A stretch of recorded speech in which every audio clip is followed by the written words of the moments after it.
Hey guys, welcome back to the channel. This is part 1 of our story. If you like this what if story and want to see part 2, let me know in the comments below.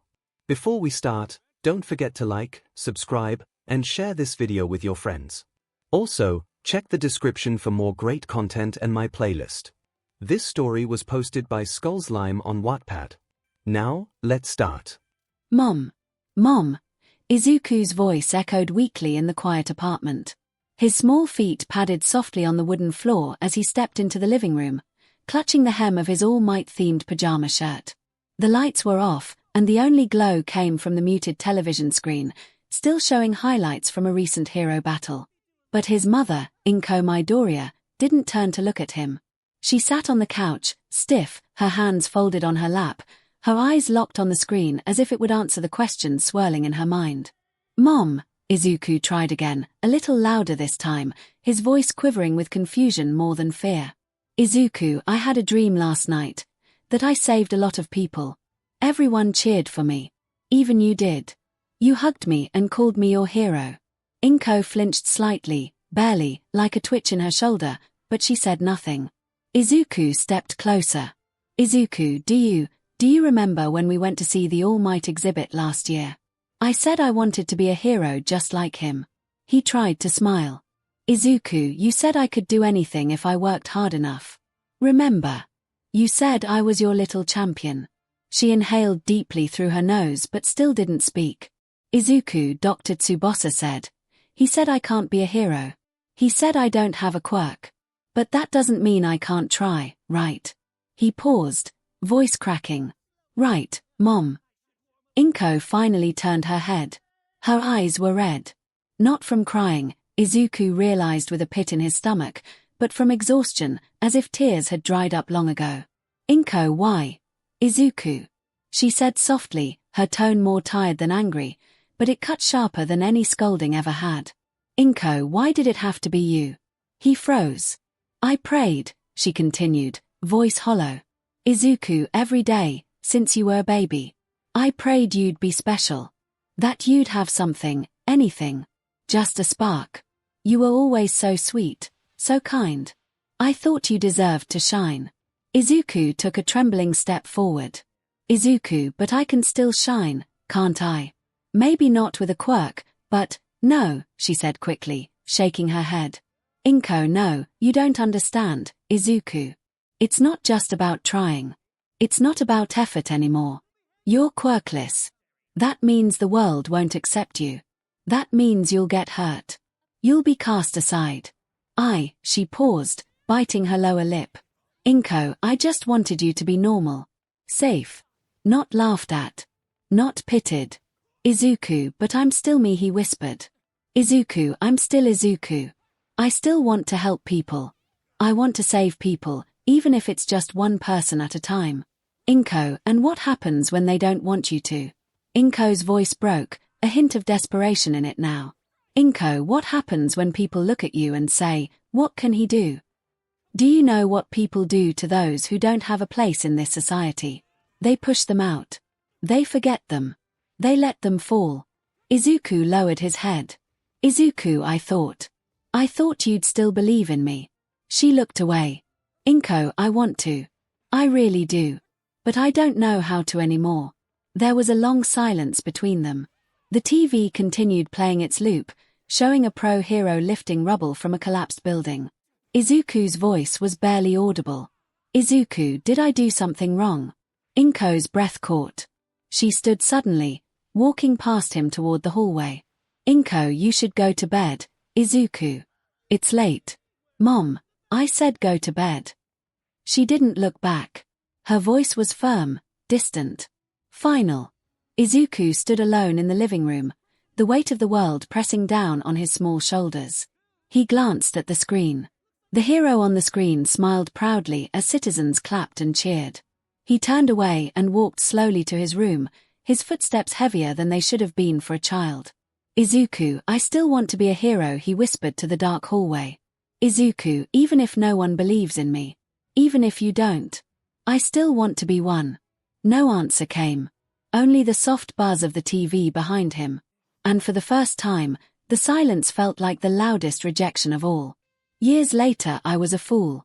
That day, when the doctor's words came out so casually, like he was talking about the weather, "Your son's pinky toe joint shows no sign of the extra evolution.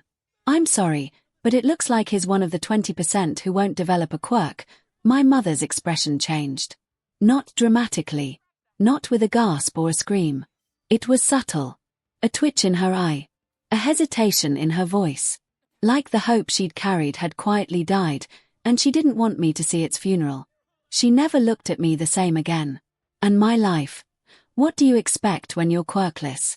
From the moment the word quirkless was stamped onto my existence, I became less than everyone else. At first, I didn't understand. I still wore my All Might backpack proudly.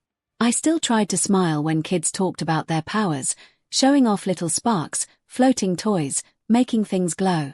I clapped along, laughed when I was supposed to, even cheered them on. I didn't know the rules had changed. But then they started looking at me differently. Not with hate.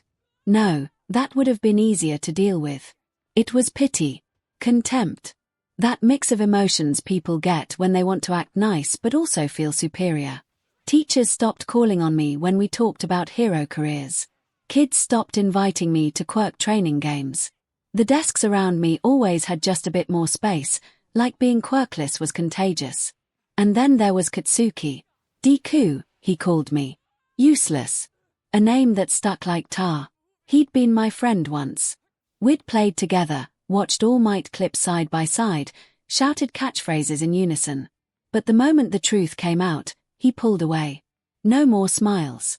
No more shared dreams. Just mocking, shoves, explosions near my face.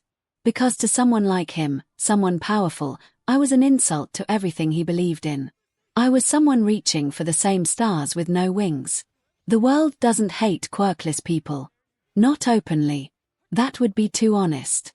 No, it just forgets them.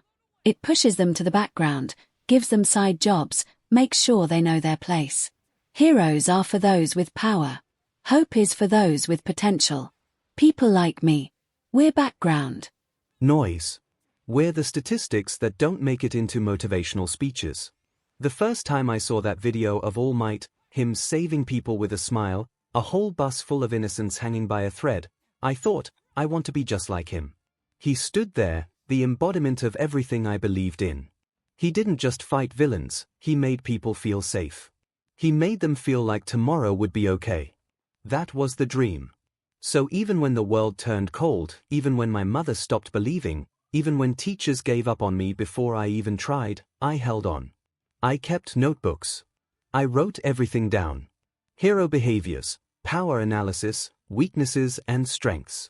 I knew I didn't have a quirk, but I thought maybe, just maybe, if I understood heroes better than anyone else, I could be useful. But I was wrong. That day in class, when the teacher talked about career paths, when he joked that everyone here wants to be a hero, when Katsuki proudly declared he'd apply to you and everyone clapped like it was already decided, no one looked at me. Flashback: the classroom buzzed with chatter, desks cluttered with notebooks, the sun casting sharp lines through the windows. Mr. Yamada stood at the front, casually tapping through the slides. His voice, though enthusiastic, was mostly ignored, until one sentence silenced the room. "Mr. Yamada, you're all third years now, so it's time to start thinking seriously about your future. Most of you wrote down traditional careers, but one of you is aiming for 𝐒𝐻𝐈." The class erupted. Laughter. Scoffs. A few genuine chuckles. Mr. Yamada tried to keep the mood light, but someone had already seen the name on the form. 𝐒𝐻𝐈. Seriously. Who's dumb enough to think they can get in there without a quirk? They all turned. Dozens of eyes landed on Izuku Midoriya. He froze. His fingers twitched against the desk, and his notebook, once clenched with pride, felt like it weighed 1,000 tons. The green ink he'd used to draw out battle scenarios and analyze hero tactics seemed childish now. Useless. Bakugo's chair scraped back loudly as he stood. "Bakugo, don't lump me in with that demon nerd," he said with venom. "Bakugo, you think someone quirkless can be a hero?" The room grew quiet again, but not out of respect. They were waiting.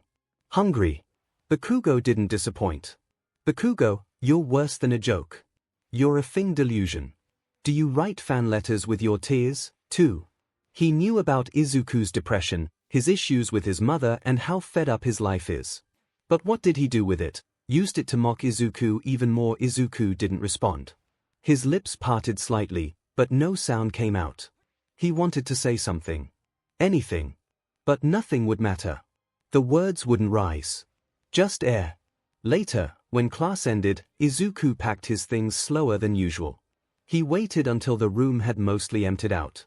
But Bakugo was still there, leaning by the windowsill, arms crossed, his expression unreadable at first.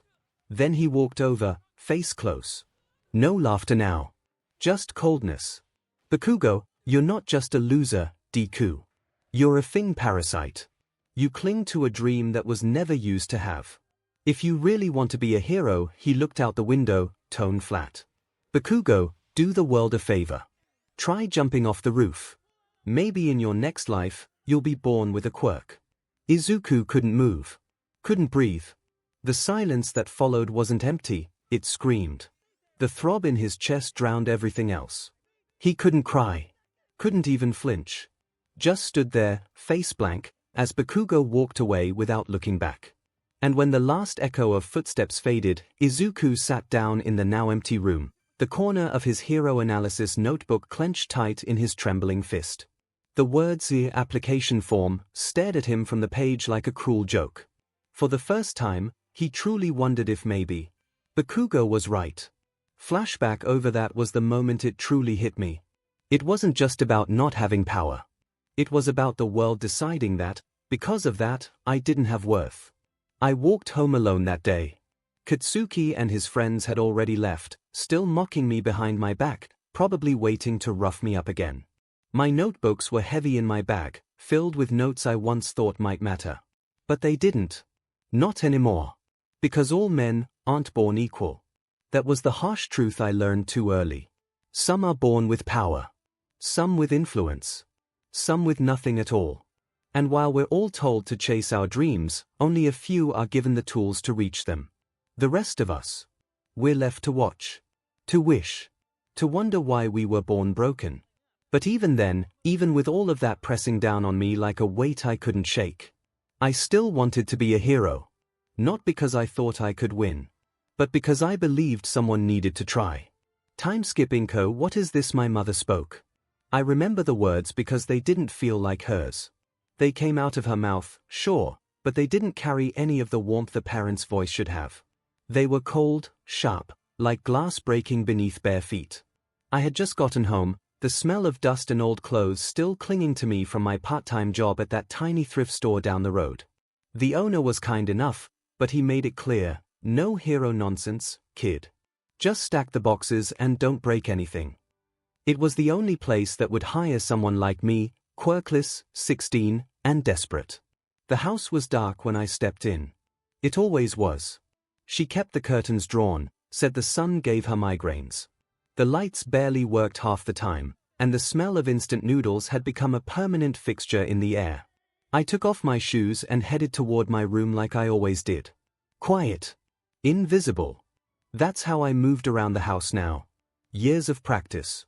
But she was waiting. She stood outside my door, and in her hands, she held it. My UA registration slip. Crumpled now. Wrinkled like it had been clutched tightly, like she wanted to crush it but hadn't quite found the strength. What is this? She said again. Her voice didn't shake. That's what scared me most. It was calm.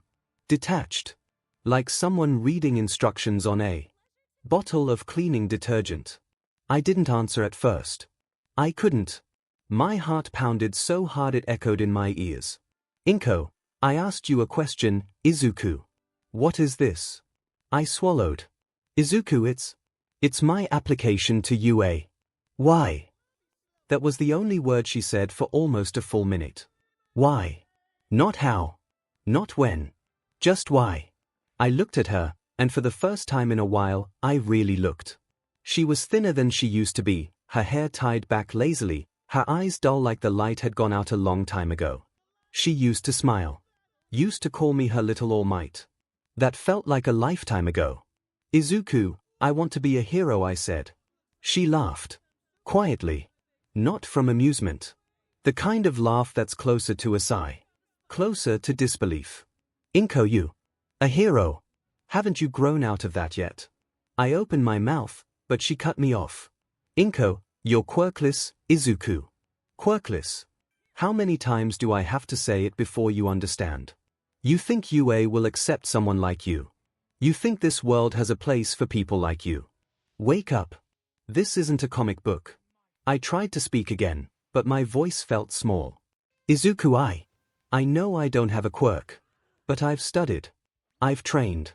I've learned so much. I studied, she scoffed. 𝐒𝐿𝐴, you think memorizing facts makes you a hero. You think working part-time at some junk store and playing dress-up with notebooks makes you worthy of UA. Get real, 𝐒𝐿𝐴. You're a child pretending to be something you're not. I clenched my fists. 𝐒𝐿𝐴, had to get that job because you wouldn't help me. I had to learn how to cook because you stopped making food. I had to patch my own clothes, fix the heater when it broke, buy my own school supplies. You gave up on me the moment the doctor said I didn't have a quirk. 𝐒𝐿𝐴, don't you dare blame me for this, she snapped. Her voice raised now, sharp and venomous. 𝐒𝐿𝐴, do you think it was easy for me? Watching all the other mothers brag about their kids while mine sat silent. Watching you get hurt, get laughed at, get pushed around every day. I couldn't protect you. I couldn't change anything. So I chose to step back. I chose to stop pretending. Because it hurt too much to hope. I took a step back. Her words landed like punches. 𝐒𝐿𝐴, so what? You decided to stop being a mother too? I asked. She looked at me, and for a moment, something flashed in her eyes. Regret. Shame. I'll never know. It was gone too fast. 𝐒𝐿𝐴, you have no idea what it's like, she whispered. 𝐒𝐿𝐴, to watch your child chase a dream that will never come true. 𝐒𝐿𝐴, and you have no idea what it's like, I said quietly, 𝐒𝐿𝐴, to be that child. To wake up every day in a house that feels colder than the outside. To go to school and be reminded you're less than everyone else. To come home and not even be looked at. To work hours just to afford a notebook or a meal while your mother turns her back on you. I never asked for a quirk. I just wanted you to believe in me. She didn't answer. Silence hung between us like a wall. Heavy. Solid. 𝐒𝐿𝐴, just rip it up if you want, I said, nodding toward the registration slip. 𝐒𝐿𝐴, burn it. Throw it away. But I'm still going. Even if I have to crawl through the gates, I'll make it there. I'm not giving up, even if you already have. She looked down at the paper in her hands, then back at me.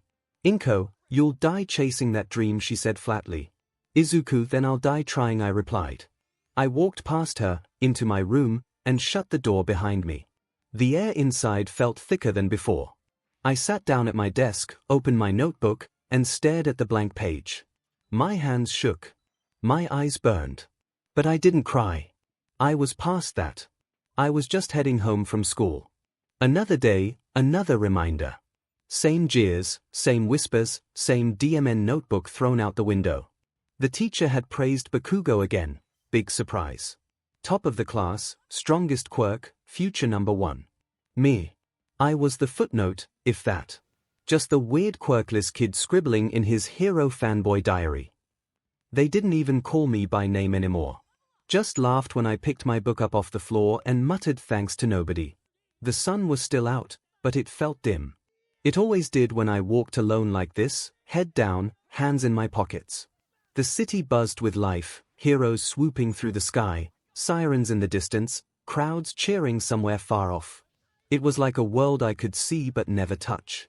A glass barrier I couldn't break no matter how hard I pounded on it. I had just passed under the overpass when I heard the splash. At first, I thought it was a busted pipe. But then the smell hit me, rotten sewage and something. Alive. Then I saw it. A mass of slime, thick and churning, bubbling like it had a heartbeat. Before I could react, it lunged. It had eyes. Teeth.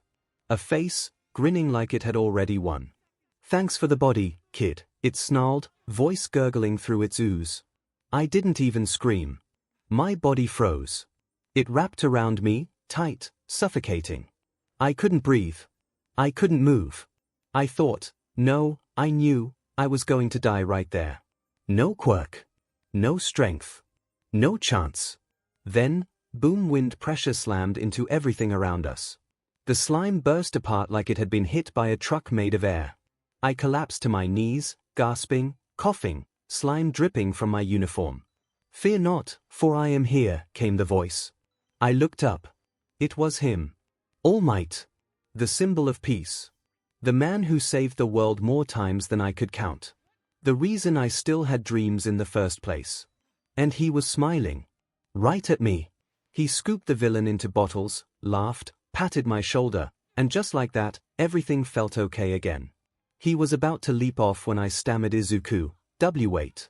Wait, please." I grabbed his leg just as he jumped. The wind tore past my face. We landed on a rooftop, and I collapsed again, still wheezing. He looked at me, confused but not angry. I have so many questions." I gasped out. He held up a hand, his eyes scanning me carefully. "Make it quick, young man. Time is not on my side today." I hesitated. My mouth went dry. But I had to say it. "Izuku, can someone like me be a hero too?" He blinked. "All Might, what do you mean?" "Izuku, I mean I don't have a quirk." "But I want to be like you. I want to save people with a smile. I want to be the kind of hero that makes people feel safe just by showing up. I know I'm not strong or fast or special, but if I train hard enough, if I work harder than anyone else, could I still be a hero?" For a second, he didn't answer. He just looked at me. His face was unreadable. Then he sighed and turned away. "All Might, I'm sorry, kid," he said quietly. "All Might, being a hero. It's not just about longing. Without a quirk, you're putting your life, and others, at risk. You need power. Reality is cruel. Some dreams just aren't meant to come true." I stood there, frozen. I wanted to scream. I wanted to cry. But all I could do was stare at the man I had idolized my entire life as he walked away. And just like that, the last thread holding my dream together snapped. Time skip. I was currently standing on top of a tall building in an old industrial area near Mustafu. It was the kind of place most people didn't bother visiting anymore. The wind carried the scent of rust and oil, and the air was heavy with silence, except for the occasional distant train horn or the soft humming of electrical wires. This building, this forgotten rooftop, it felt like the edge of the world. I had quit my job at that thrift store. It didn't matter anymore. None of it did. That place was just another reminder of where I belonged in this world, at the bottom. Stocking shelves filled with garbage nobody wanted. Being spoken to like I was less than nothing. Getting paid just enough to eat and go home to a place that didn't feel like home. A place where the person who raised me couldn't even look me in the eye. She was right. My mom. She always said I was wasting my time. That dreaming of becoming a hero would only lead to disappointment. I didn't want to believe her, not at first. I told myself she was just scared, just worried for me. But when I came home that day with the UA registration slip and she looked at me like I had gone insane, I finally started to understand. All Might said it too. The man I looked up to my entire life. The one I idolized. The one who saved people with a smile, no matter what. He told me to stop dreaming. That a quirkless boy couldn't be a hero. He looked me in the eyes and said it. No hesitation. No comfort. Just the truth. Cold. Plain. Final. So. She was right. My mom was right. Bakugo was right. Society was right. Being quirkless wasn't just some minor inconvenience. It wasn't a hurdle. It was a full stop. A dead end. A label that marked me as useless. Powerless. Hopeless. Being quirkless is just another word for being nothing. Why was I such an idiot for not seeing it sooner? Why did I keep holding on to hope? Why did I let myself believe that effort mattered more than power? That I could be the exception in a world that was built to leave people like me behind? Why did I have to be so delusional? Even All Might, even he couldn't pretend for my sake. Even he had to knock some sense into me. And the worst part, I thanked him for it. I actually smiled through the tears and said thank you like a fool. Because a part of me was still clinging to whatever little validation I could get from him. Even if it was just a pat on the head and a few crushing words. I was truly an idiot. So maybe Bakugo was right. Maybe I should just follow his advice. He said it all the time, didn't he? If I wanted to be a hero so badly, maybe I should just jump off a roof and hope I got a quirk in my next life. He laughed when he said it. Everyone laughed. And I laughed too. I always laughed. Like it was just a joke. Like it didn't eat away at me every time. But it's not a joke now. I stood at the edge, eyes looking down at the broken concrete below. I wondered how long it would take. If it would hurt. If anyone would care. Maybe I'd be a passing headline. Maybe no one would even find me. Maybe they'd just assume I was a quirkless loser who couldn't handle it anymore and moved on with their lives. I closed my eyes. I let the wind brush against my face. It was cold. A little sharp. I imagined it pulling me forward, as if the world itself was trying to say, it's time. I took a step forward. And then, nothing. Not falling. Not flying. Just floating. I opened my eyes. I was hovering. Just a few inches off the ground. What the hell? I blinked. Looked down. My feet weren't touching anything. There was no ledge beneath me. No trick of the light. I was suspended in the air, like the wind had caught me and refused to let me go. What the hell? My arms trembled. My breath caught in my throat. I tried to move, and my body responded. Slowly, gently.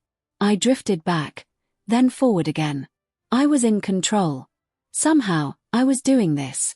My body, it felt lighter than air but grounded at the same time. Like something inside me had finally awakened. Tears spilled from my eyes. I had a quirk. I actually had a quirk. I fell to my knees as soon as I landed back on the rooftop. My hands trembled against the gravel and steel. I laughed. Choked. Cried. All at once. All this time. I wasn't broken. I wasn't useless. I wasn't nothing. Something was inside me. Something real. Something mine. Izuku, I have a quirk. I whispered. Then louder. Izuku, I have a quirk. The world didn't stop. The sky didn't crack open. No cheering crowd or hero anthem played. But something had changed. Inside me. And for the first time in years, maybe ever, I felt alive. I sat down, knees still trembling a little from the rush of what just happened. My thoughts were all over the place, like my brain couldn't keep up with everything I was feeling. So all it took was a near-death experience. That's what it took to force my body to activate whatever this was. All this time, nothing. Years of ridicule, abuse, silence, and despair. But now, after finally giving up, after standing on the edge of nothingness, my body decided to wake up. I closed my eyes and tried to remember the feeling. That moment when I stepped forward. That sensation of something inside me snapping open like a 𝐆𝐻 being flipped, like a dam breaking and flooding my entire system. I stood up and jumped, nothing crazy, just a hop, and again, I floated. Not as high this time, but still off the ground, weightless, like gravity had stopped caring about me.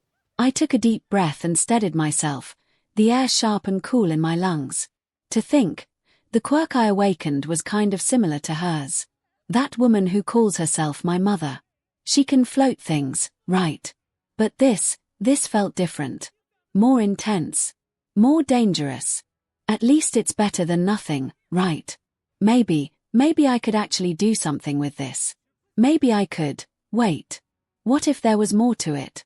That thought, it wouldn't let go. What if this floating was just the beginning? What if I hadn't even scratched the surface? I didn't know what I was doing, not really. I was just following instincts, raw and untrained. But still, something in me felt different. No, not just different, strange. Like every single cell in my body had been stirred awake after a lifetime of slumber. Like this energy, no, this force had been buried inside me all along, and now it was bursting through every inch of me. I couldn't contain it. I couldn't explain it. But I could feel it. I felt like I could take on the whole world. Across the rooftop, I saw a rusted metal beam, thick and long, something that looked like it had fallen during some old construction work and never got picked up. I walked over, heart pounding, muscles buzzing, and I grabbed it with both hands. It felt light. Not just lighter than it should be, light like a toy. Like it was made of hollow plastic instead of steel. My grip tightened, almost on instinct, and the metal groaned. Then, it bent. I blinked. Bent it. Not with effort. Not with strain. I just bent it. Like I had always been able to. Like it was nothing. What's going on? Float, and now super strength. Izuku, what's happening to me? My knees buckled. I collapsed. It hit me like a truck. Pain, sharp, deep, overwhelming pain, ripped through my head like knives digging into my brain. I screamed, clutching my skull, eyes wide, heart slamming against my ribs like it was trying to escape my chest. I could hear everything. A baby crying somewhere blocks away. A microwave beeping in someone's apartment. Footsteps.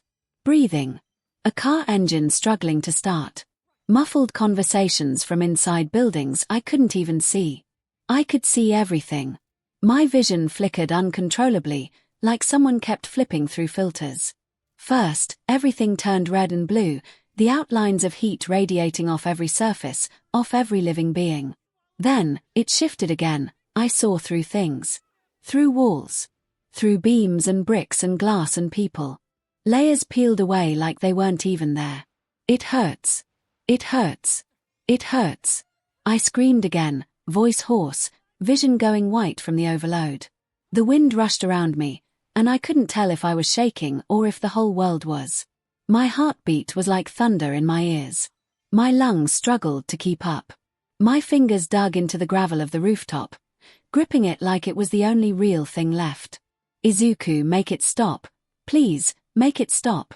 I didn't understand any of it. I didn't even know what to call this. Was this a quirk? Was this a combination of powers? Float, strength, enhanced senses. And not just enhanced, these were beyond anything a normal person should feel. This was too much. It was like my body had gone from 0 to 100 in seconds. Years of nothing, and now I was being force-fed the abilities of multiple people all at once. Tears spilled again, unrelenting, but not from sadness this time. From fear. From awe. From confusion. From pain. I had a quirk. But what the hell was it? And why did it feel like it was killing me and saving me at the same time? I sat on the rooftop of an abandoned warehouse, a cracked notebook open on my lap, the pages half filled with messy notes, diagrams, and ideas that barely made sense to me at first glance. 3 weeks. It had been 3 weeks since that night, since I hovered over the edge and everything changed. Since I first thought I was going to die. And instead woke up to a new truth. My quirk, I said aloud to myself, letting the words settle in the air like they were still foreign. Solar core. It sounded ridiculous at first. Like something out of an old comic. But every test, every experiment, every painful trial and error over these weeks kept pointing back to the same conclusion. My body. It wasn't just some random anomaly. It wasn't a glitch or a mistake. It was something purposeful, something reactive, like it had been waiting for the right spark to come alive. I stood and faced the rising sun, letting its warmth wash over me. As the light touched my skin, I could feel it. A hum. A low vibration just beneath the surface, like every cell in my body was taking a deep breath.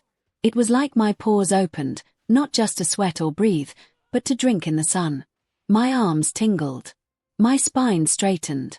The fatigue I'd felt from training the night before slowly faded away as if I had just woken from the best sleep of my life. Every time the sun touches me, it's like my cells go into overdrive. Like they're eating the light and breaking it down, not just for energy, but for fuel. Pure power. Like I've got solar panels under my skin, absorbing and storing sunlight into my body's core. I clenched my fist and jumped off the edge, landing a few stories down with a loud thud that cracked the concrete. Not even a sting. I stood up straight and rolled my shoulders. Super strength. Check. Speed. Definitely getting there. I took off in a blur across the rooftop, skidding to a stop and accidentally crashing into a rusted pipe. It bent like paper, and I winced. Still working on the brakes. My hearing had improved too. I could hear a man cursing at his coffee machine 3 blocks away, a kid bouncing a ball down an alley, a dog barking in frustration at a squirrel just out of reach. Every sound layered on top of each other like an orchestra of chaos, but with practice, I'd started to filter them out. My brain was learning to separate noise from signal, to focus in ways it never could before. I looked up and blinked. My eyes zoomed in automatically on a hawk gliding high. Above, the details of its feathers crystal clear, the muscles in its wings flexing with each motion. A few seconds later, the lenses in my eyes shifted. I could see the warm trail it left behind in the air, infrared heat, maybe. Then X-ray. Then normal. My vision still jumped on its own sometimes, but I was starting to control it, inch by inch. And flight. I sighed, glancing at the dented metal water tank on the far end of the rooftop. That one still 𝐂𝐸𝐾𝐻. It was less like flying and more like being launched from a slingshot I couldn't control. I would will myself up, shoot into the air like a cannonball, and then smash through whatever unfortunate object stood in my path. Last week, I crashed into a billboard and nearly fell into the street below. 2 days ago, I broke through a 5th-story wall and scared a bunch of pigeons half to death. All right, let's try again. I backed up, focused on that feeling, on the energy in my chest, the light still dancing through my veins. I crouched, launched up, and hovered. For a second. Maybe 2. Then I wobbled like a drunk bee and rocketed forward. No. I smashed through an old rusted pipe, bounced off a broken ventilation, and finally landed in a pile of crates with a loud crash. Wood splinters flew everywhere. I coughed, rubbing the back of my head. Okay. Still 𝐂𝐸𝐾𝐻. But I was smiling. I couldn't help it. I stood again, brushing off debris, and walked back to my notebook. The pages had started to fill with data. Observations. Sunlight absorbed per hour. Maximum output duration. Even a section labeled solar overload symptoms where I tracked what happened when I took in too much light and nearly blacked out from the rush of power. I'm still figuring it all out, I said to myself, writing down today's notes. But I know this. I'm not nothing. I'm not quirkless. I'm not broken. I looked at my hands that once felt powerless, useless. Now they felt like they could move mountains. And I'm going to MSTR this. All of it. Even the flight. I closed my notebook and stood again, squinting into the sunrise. They were all wrong. Every single one of them. My mom. Bakugo. Even All Might. I inhaled deeply, letting the sun pour into me. This is just the beginning. Several hours later in Izuku's home, I was folding the last of my clothes into a duffel bag when I heard her voice behind me. Inko, what are you doing? I didn't turn around at first. I kept packing, slowly, deliberately, not saying anything. I figured maybe she'd go away if I ignored her long enough. But she didn't. She stood there in the doorway, arms crossed, her usual scowl already forming on her face. The room was quiet for a moment. Too quiet. I could feel her eyes on me, scanning me like I was a stranger. Maybe I was. Maybe that's what I'd become to her. Maybe that's what I'd always been. Izuku, I'm moving out, I finally said, zipping the bag shut. Izuku, I found a place not too far from Mustafu. Small, quiet. Enough for me. She stepped into the room slowly, looking around like it was the first time she'd noticed how empty it was. Most of the shelves were bare. The posters were gone. My All Might figurines, once lined up neatly by the window, were gone too. Inko, you're just leaving. I turned to face her. She looked older than I remembered. Maybe more tired. But I wasn't going to let that change my decision. Yeah, I said. Izuku, I already paid the first 3 months. Used the money from selling all that stuff you used to complain about. She blinked at that, and for a second, it looked like she didn't know what to say. Inko, you're not even going to explain. Not even going to say why. Why? I repeated, almost laughing. Izuku, what do you want me to say? That I'm tired of being treated like a burden. That for years you barely looked at me unless it was to remind me what I didn't have. Or how I ruined your life. I'm not staying here just to be your emotional punching bag anymore. Her mouth opened like she was going to say something, but nothing came out. Izuku, you never believed in me. Not once. You said I was pathetic, weak, useless. You looked at me like I was some broken thing you were forced to live with. Do you even remember my last birthday? No, of course you don't. Because you were passed out on the couch. Her eyes narrowed. 𝐒𝐭, what's your tone, Izuku? Izuku, why? You never cared about my tone before. You only care now because I'm finally doing something for myself. She took a step forward, and her eyes did a quick scan over me again. I saw the confusion there. The uncertainty. I looked different. Taller, sharper. My skin had color now. My eyes had light. The bones that used to show through my skin were now covered in lean, coiled muscle. 𝐒𝐭, you've changed, she said quietly. 𝐒𝐭, you don't look like you used to. Izuku, I'm not who I used to be, I replied. Izuku, I'm stronger now. Smarter. I have a plan. I'm not chasing anyone's dream anymore. Not All Might's. Not society's. Mine. 𝐒𝐭, you're not even going to tell me how. Izuku, it doesn't matter, I said. Izuku, what matters is that I don't need to live here and keep pretending that I'm okay with how things are. She looked at me hard, then over at the empty shelves, the packed bags, the faded shadow of a poster that used to hang above my bed.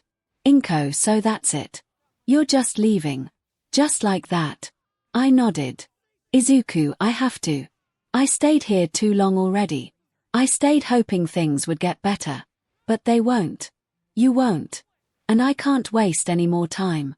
She sat down slowly on the edge of the bed, the same bed I'd cried in for years, the same mattress that sagged from nights I stayed awake wondering why I wasn't enough.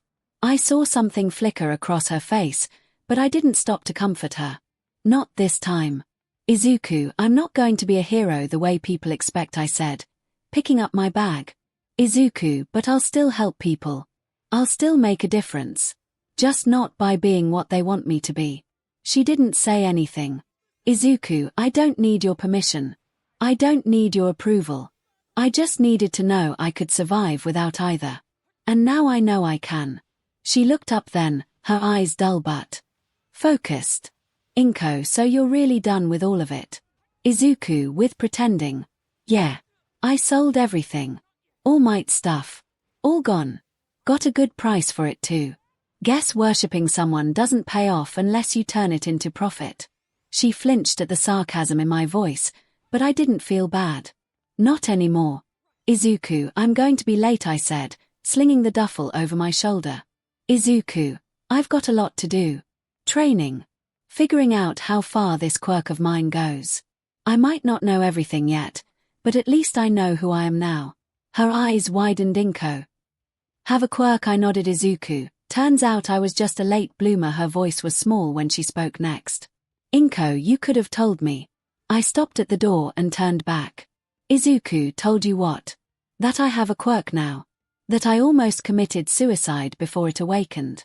That everything I am now, I had to become alone. You wouldn't have listened. You never listened. Silence again. Goodbye, Mom. I walked out and didn't look back. I adjusted the strap on my duffel bag as I stepped out onto the cracked pavement, the gate creaking behind me with a kind of finality I didn't expect. The sky above was grey, the kind of grey that weighed on your shoulders, but for once, I didn't feel heavy. I felt light. Not because I was happy, I wasn't. But because the weight I'd carried for years, that invisible pressure of being unwanted, unnoticed, unloved. It was gone. Or maybe I had just stopped caring. I held my luggage close, the wheels thudding quietly on the uneven sidewalk as I walked away from the place I had once called home. The building loomed behind me like some faded monument to everything I used to be. Small. Weak. Forgotten. That was the old me. That place held the ghosts of 1,000 nights I'd spent crying into my pillow, of sitting alone in the dark with the glow of my All Might posters to remind me there was still hope. Funny how even that hope had started to rot. Why did I say goodbye? The words echoed in my head. A soft, almost reluctant whisper I hadn't meant to say. It made it sound like I cared. Like part of me still wanted something from that house. From her. From the life I was leaving behind. But I didn't. I didn't need her guilt. I didn't need her late-night apologies that never came. I didn't need her reminders of how broken I was, how much of a burden I had been. And I sure as hell didn't need her pity now that something had finally changed. 8 more months. That's all I had left until the UA entrance exam. 8 months to become someone worthy of the path I was carving.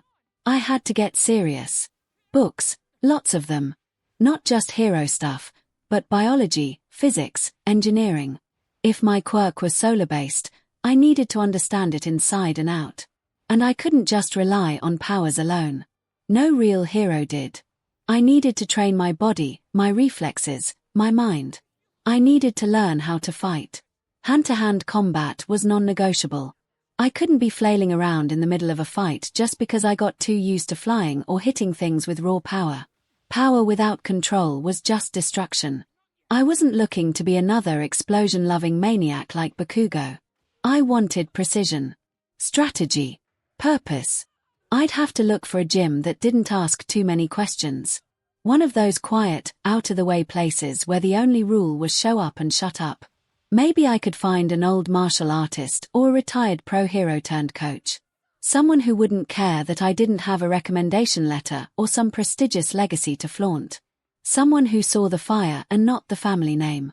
I glanced down at my phone. The battery was low, but the map still worked. My new apartment was about a 40-minute walk from here. Not bad. I could make a stop on the way and grab something to eat. The fridge in the new place was probably empty, and I didn't want to start my first night there on an empty stomach. A small store caught my eye across the street. I started heading toward it, but then I felt something cold hit my face. Then another. I paused. Droplets. Tiny, scattered at first, then slowly building. I looked up as the first gentle waves of rain began to fall from the grey sky above. It's raining. Of course it is. I didn't even bother pulling out the cheap umbrella tucked in the side of my bag. What was the point? I stood there on the sidewalk as the rain came down, not harsh, not loud, just steady. Persistent. It soaked into my hoodie, darkening the fabric, dripping down my arms and into my sleeves. My hair flattened, water tracing cold lines down the back of my neck. But I didn't move. I just stood there, watching the people hurry past with umbrellas, ducking under awnings, shielding themselves from the downpour like it was some curse. But I welcomed it. Maybe I needed it. Maybe the rain was the only thing that didn't expect anything from me. It didn't ask questions. It didn't judge. It just fell. And in a weird way, it felt like it was washing something off of me. All those years of self-hate. All the moments I told myself I wasn't good enough.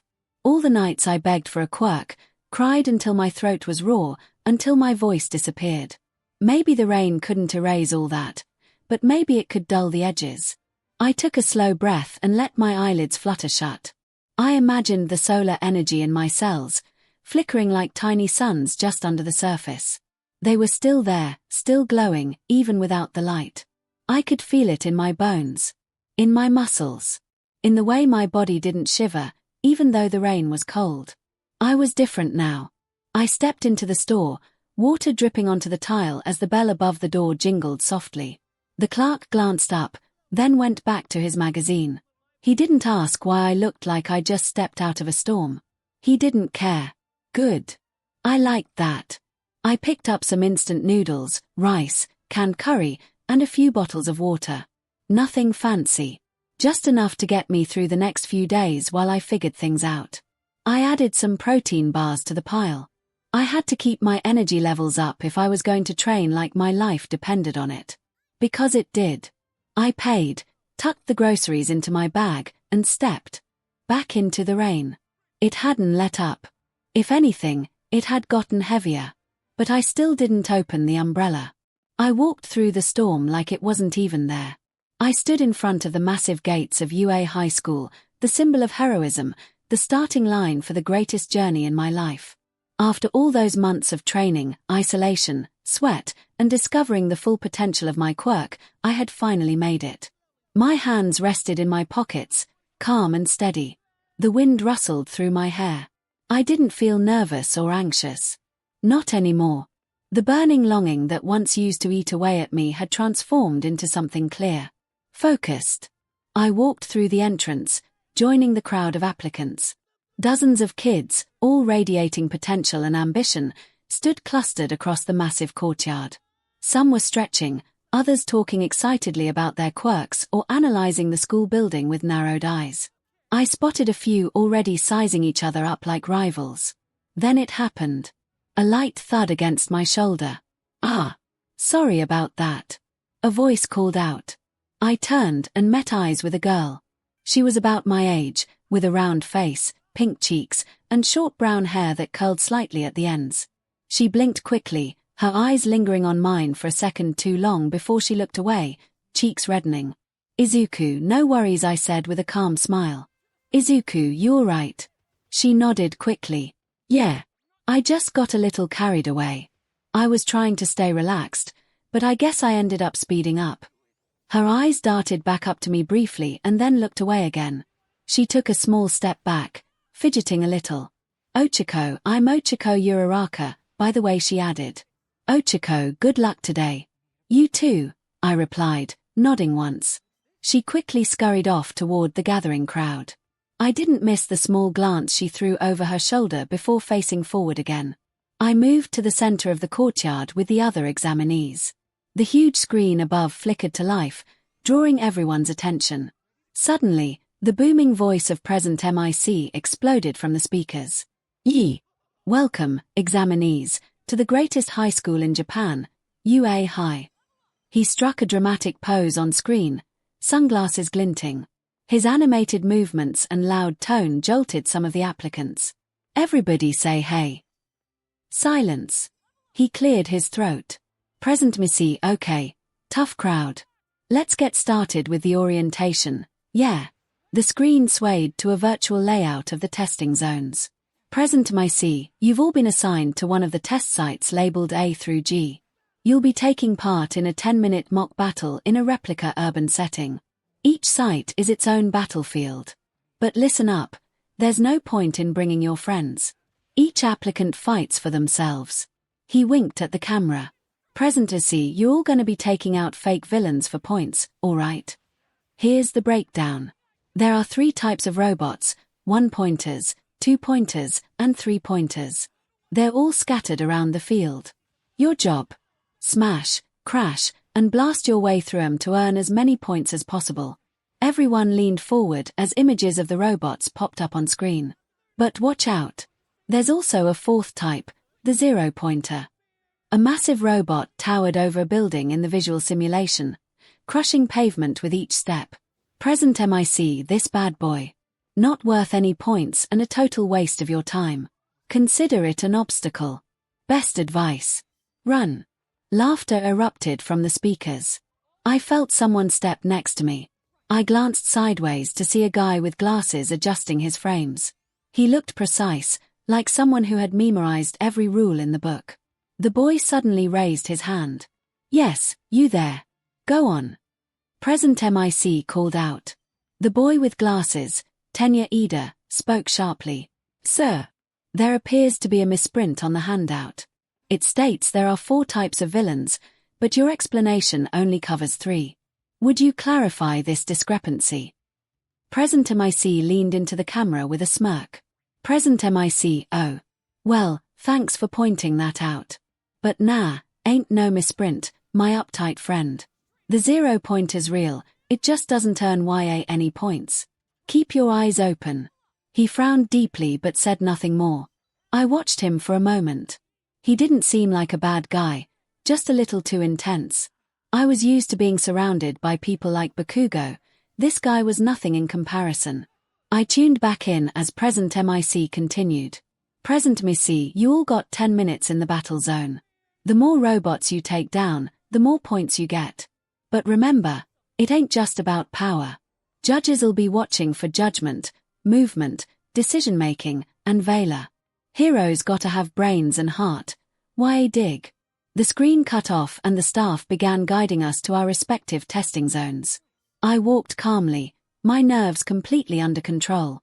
The sun was high, and I could already feel the warmth sinking into my skin. It fueled me gently, like an engine purring quietly inside. I didn't need to warm up. I was ready.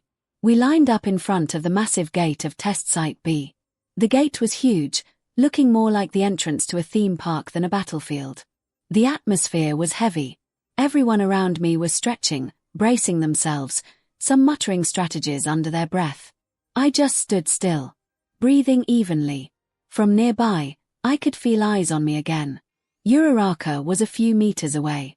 She smiled nervously when our gazes met. I nodded once, giving her a reassuring look. She looked relieved. That same guy who was right behind me suddenly stepped up. "You over there," he said firmly. "You've been glaring at that girl since we lined up. That's highly disrespectful behavior, especially here at UA. You need to, Izuku." I wasn't glaring, I cut in calmly. "Izuku, we bumped into each other earlier, that's all." He blinked, thrown off by my tone. "Oh, I see. My apologies, then. I misunderstood your expression. No harm done." He adjusted his glasses again and stepped back into line. Then came the countdown. The gates began to rumble, gears grinding and hissing as the doors to the testing grounds began to open. The artificial city stretched across the massive battlefield, metal towers, fake roads, and scattered alleys making up a detailed replica of an urban war zone. Students, current and future heroes, lined up along the launch area. Some of them were stretching, others checking their gear. A few even had mechanical attachments or support equipment specially designed to enhance their quirks. I hovered just above the ground in a simple black tracksuit. No armor. No gadgets. No weapons. Just me. It didn't bother me. I didn't need any of that. Still, a part of me couldn't help but wonder just how much money this school had to throw around to create something this massive, just for an entrance exam. But now wasn't the time to be thinking about funding. I activated my X-ray vision and scanned the area ahead.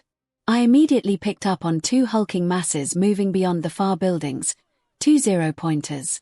Giant machines with no point value. Just distractions, hazards meant to terrify. I stored the info in the back of my mind. Present MIC's voice exploded once more from the speakers. "Go, go, go. What are you waiting for? There's no such thing as a starting gun in real life." Without hesitation, I rose higher into the air, positioning myself above the swarm of examinees who rushed forward on foot. The wind howled past me, and in an instant, boom!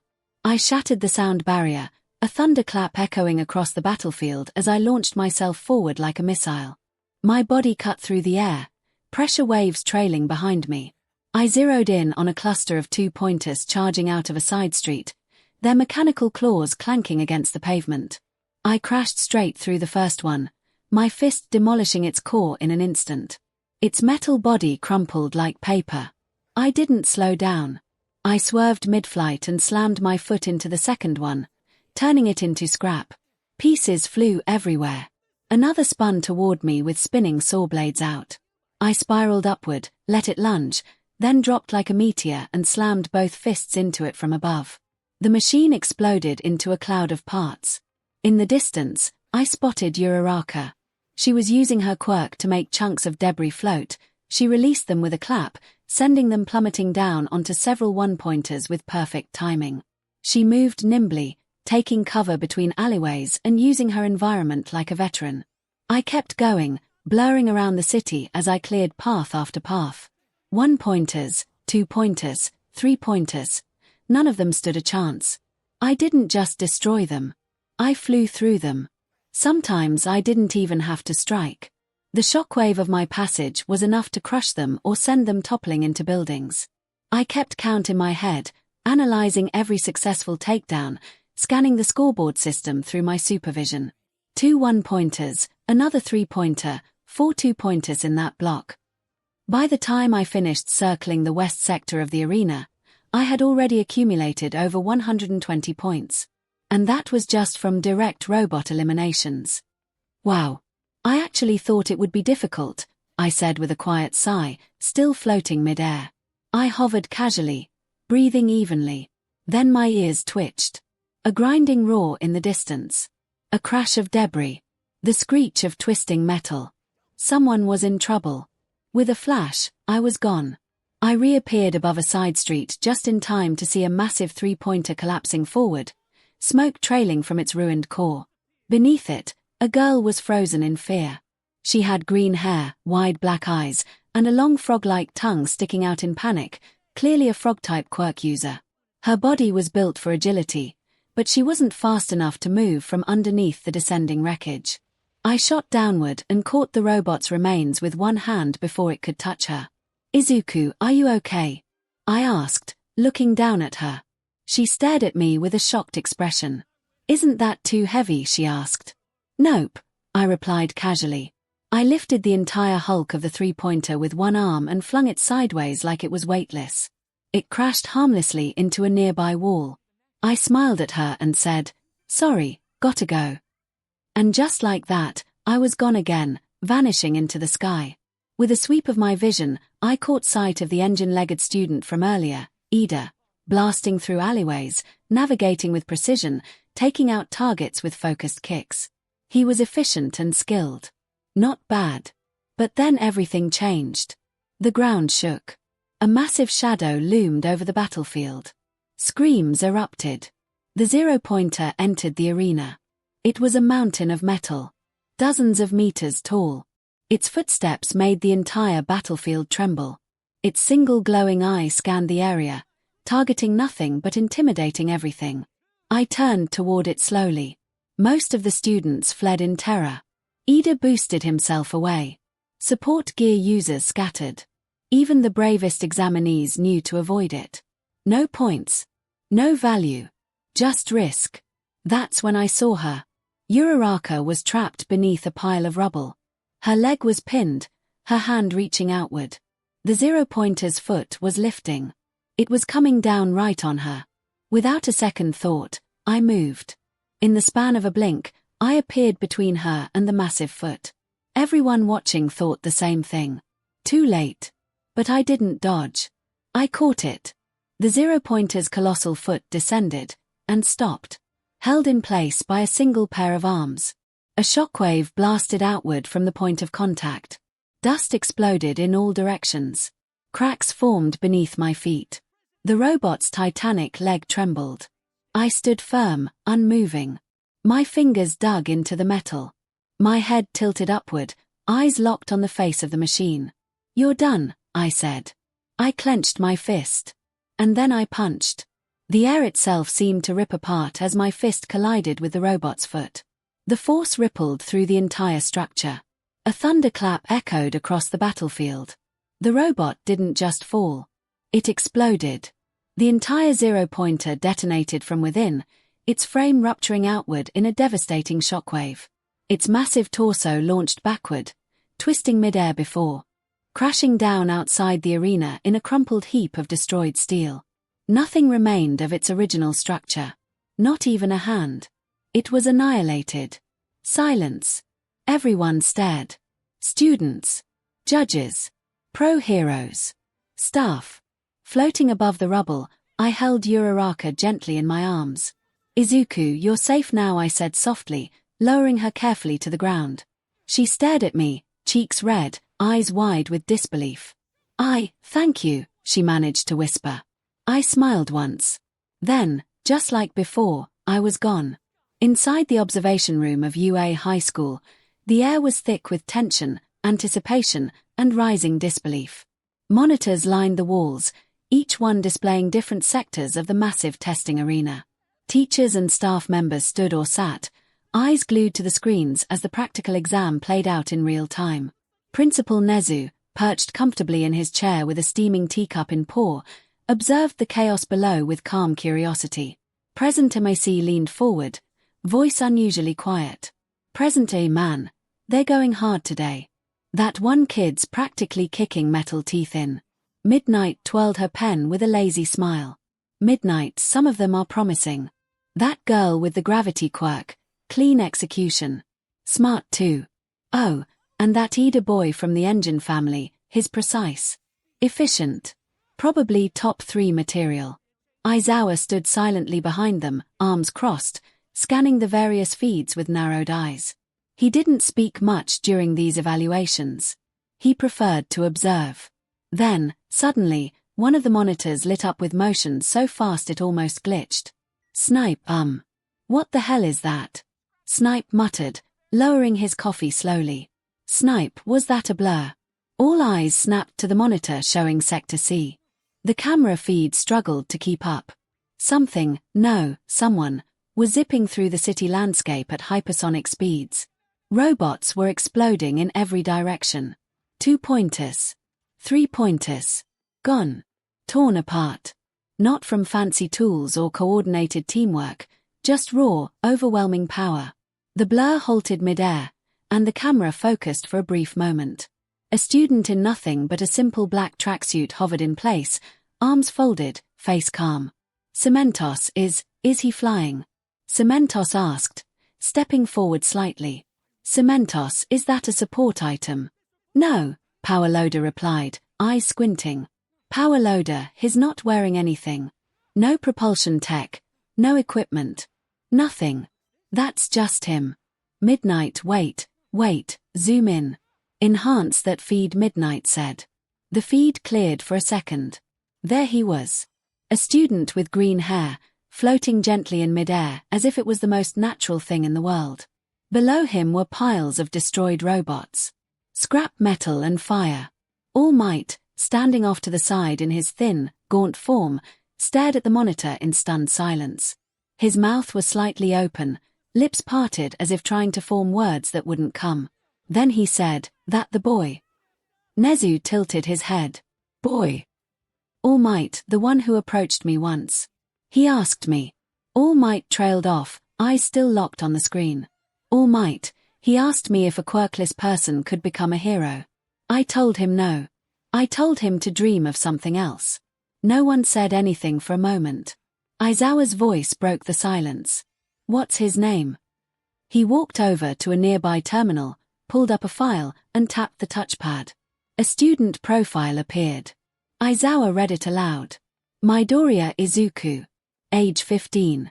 Middle school, Aldera Junior High. Academic scores lower than average. Physical scores abysmal. Medical record shows repeated visits due to injuries sustained in what appear to be accidents but obviously bullying. Formerly labeled quirkless until recently. Quirk registered as solar core. Passive solar energy absorption. That's it. There was silence. That's it. Power Loader said. Power Loader, no listed secondary effect. No description of what the energy does. None, Aizawa replied, frowning. Aizawa, it just says passive solar absorption. That's not a quirk. That's a battery with no output. Well, Midnight said, pointing at the screen. Midnight, it sure as hell has output now. Look, Present Missy pointed. Voice growing louder with excitement. Present Missy, he just flew into that alley. Look at the count. He's at over 130 points. That's just from combat. A second later, the room shook slightly as the camera feed zoomed in on the 0-pointer stomping through Sector D. Students ran screaming in every direction. One lingered behind, Uraraka, pinned under rubble. And there, in the middle of it all, came Midoriya again. He didn't hesitate. He didn't slow down. He caught the 0-pointer's foot. And then he punched it. The explosion that followed rocked every monitor in the room. The sound vibrated through the building, even through the soundproof walls. The 0-pointer, the gigantic machine meant only to intimidate, was destroyed. Obliterated in a single hit. There was nothing left but a crater. The room fell dead silent. No one moved. No one blinked. All Might swallowed hard, still staring. Cementos, that strength. That speed, the flight. That's not just solar absorption. That's not a weak late bloomer quirk, Cementos muttered. Midnight, why he hiding it? Midnight whispered. Midnight, why would someone with that kind of power pretend to be quirkless? Aizawa, maybe he didn't know, Aizawa said. Aizawa, maybe it really was dormant. Something triggered it recently. 𝐒𝐻𝐈 finally put his teacup down. 𝐒𝐻𝐈, I want a full evaluation. BLD test, quirk analysis, everything, he said calmly. 𝐒𝐻𝐈, if what we saw was real, and it certainly appears to be, this child has the potential to be more than a hero. He could be a cornerstone. 𝐿𝐿oda shook his head. 𝐿𝐿oda, forget top 10. His top 1. Already. All Might took a deep breath. All Might, I told him he couldn't become a hero. I told him to give up. But that boy, he didn't listen. Aizawa stared at the screen where Midoriya floated above the rubble, gently placing Uraraka down. His face was calm. Focused. Aizawa, because that boy was never going to ask for permission, he said. Aizawa, he was always going to become a hero. I walked with a plastic grocery bag.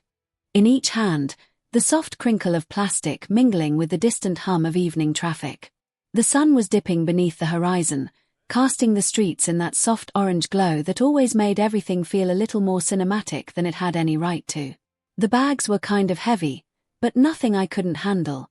One held a carton of eggs, 2 packets of ramen, a bottle of soy sauce, and a small package of marinated chicken thighs. The other had a bundle of green onions, a tub of miso paste, some tofu, and a couple cans of mikan juice. I figured I'd try making miso ramen tonight. The good kind. I'd earned it, right? I adjusted the weight in my arms, letting out a breath as I turned down a quieter street. The kind of road that was empty enough to let your thoughts scream. I hope Ochiko and that frog girl were okay. I didn't get a chance to check on them after the exam. Everything happened so fast. 1 second I was flying through the air, tearing through robots. The next I was catching a falling 0-pointer's foot like it was a soccer ball. Then I crushed it.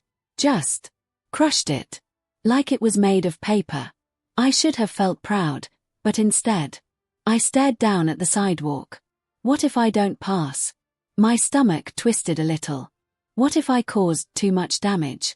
What if they deduct points for the robots I destroyed that weren't attacking anyone directly? Or because I went overboard?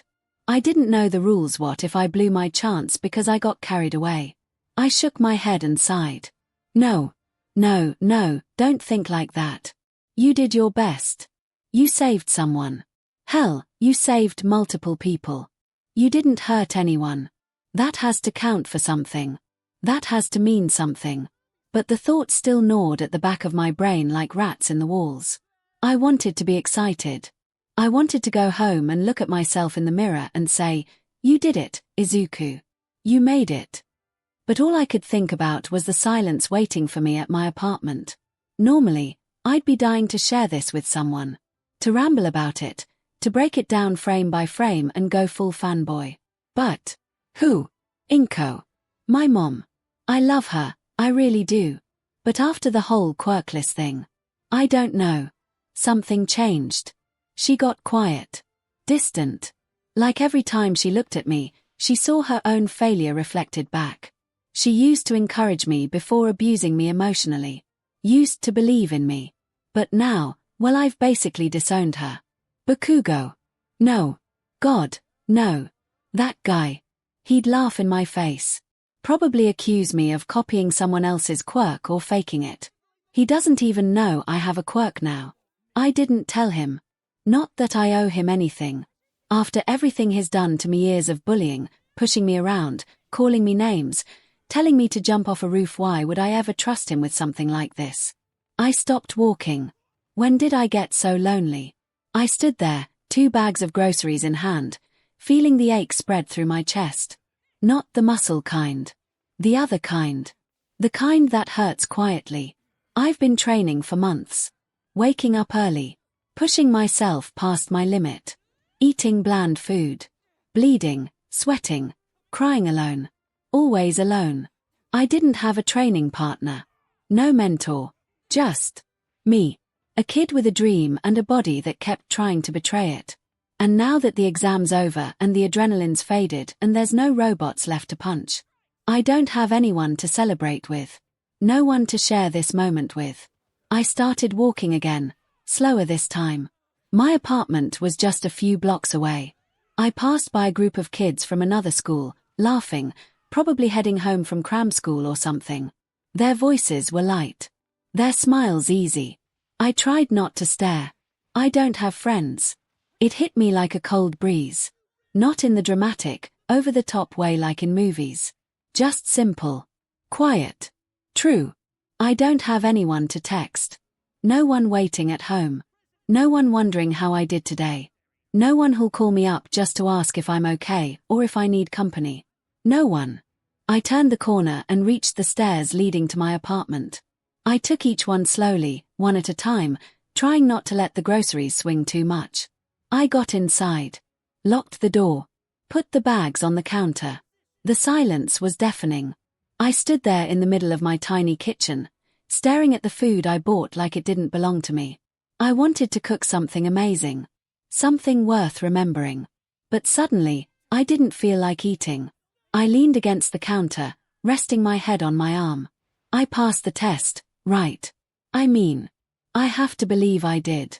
But even if I do, who do I tell? 𝐒𝐿 flopped back first onto her futon with a huff, arms spread out like she'd just collapsed after a marathon. Her small apartment wasn't much: bare walls, modest kitchen, a stack of textbooks in the corner, and a little cactus by the window that was clinging to life, but it was hers.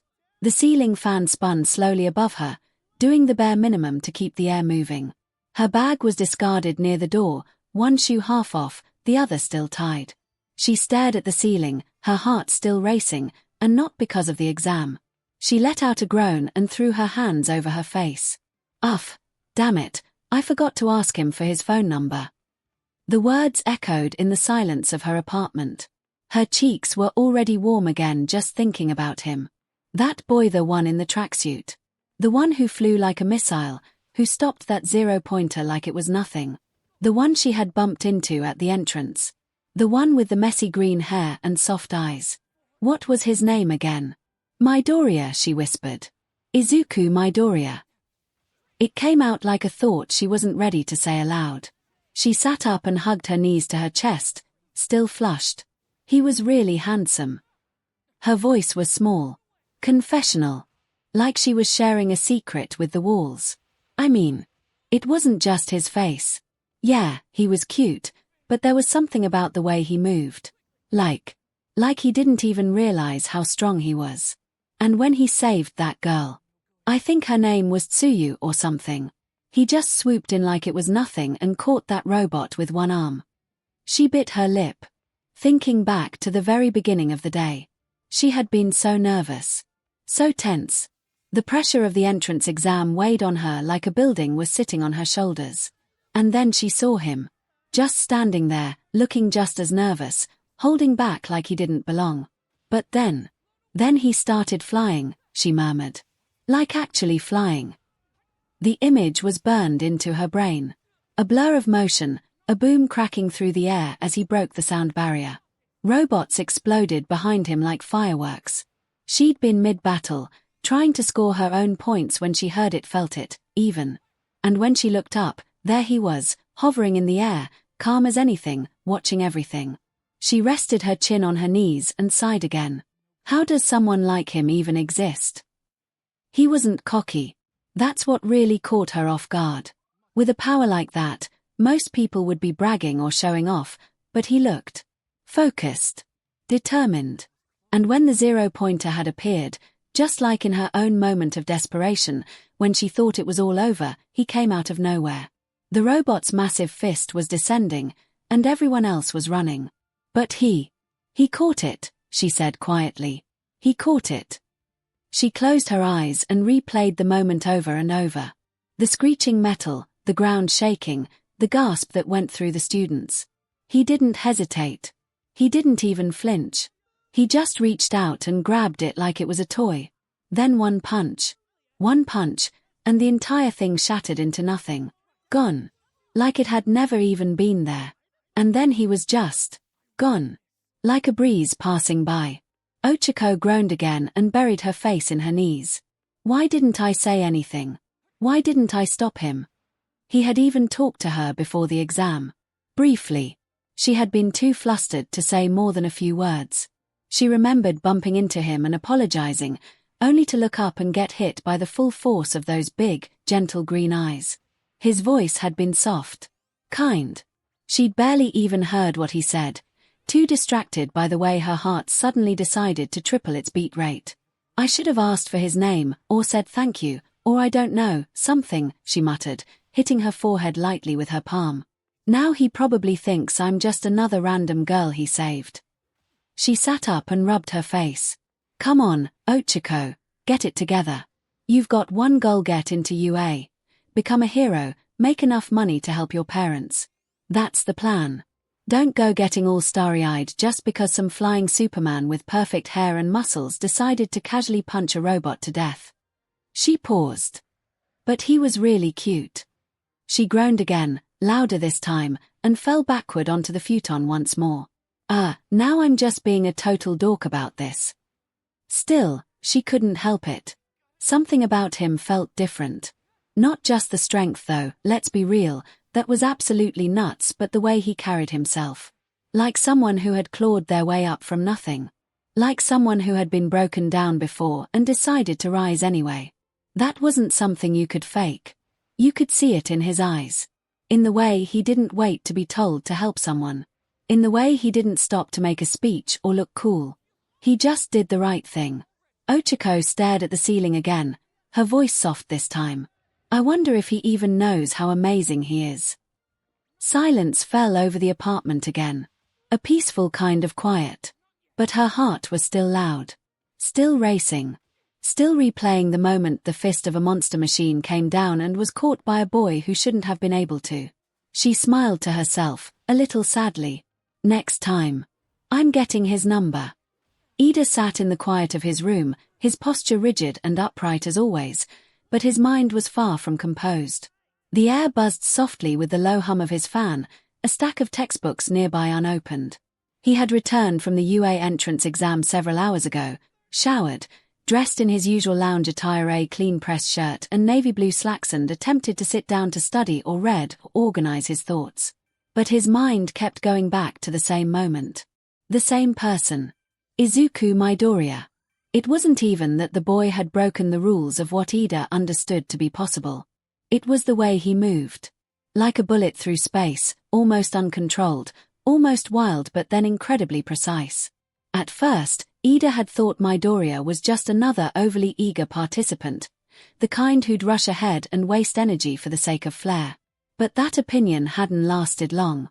He was still staring at the same sentence in his book when the door creaked open.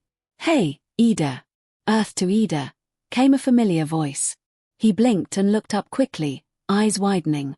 𝐒𝐿, oh. Big brother, when did you get back? Tensai 𝐒𝐿 stood by the doorway with a smile, dressed casually in a hoodie and jeans, a plastic bag of drinks in one hand. He walked in and set the bag on the table, ruffling his little brother's hair as he passed. Tensai, this evening. You didn't hear me come in. I even called your name downstairs.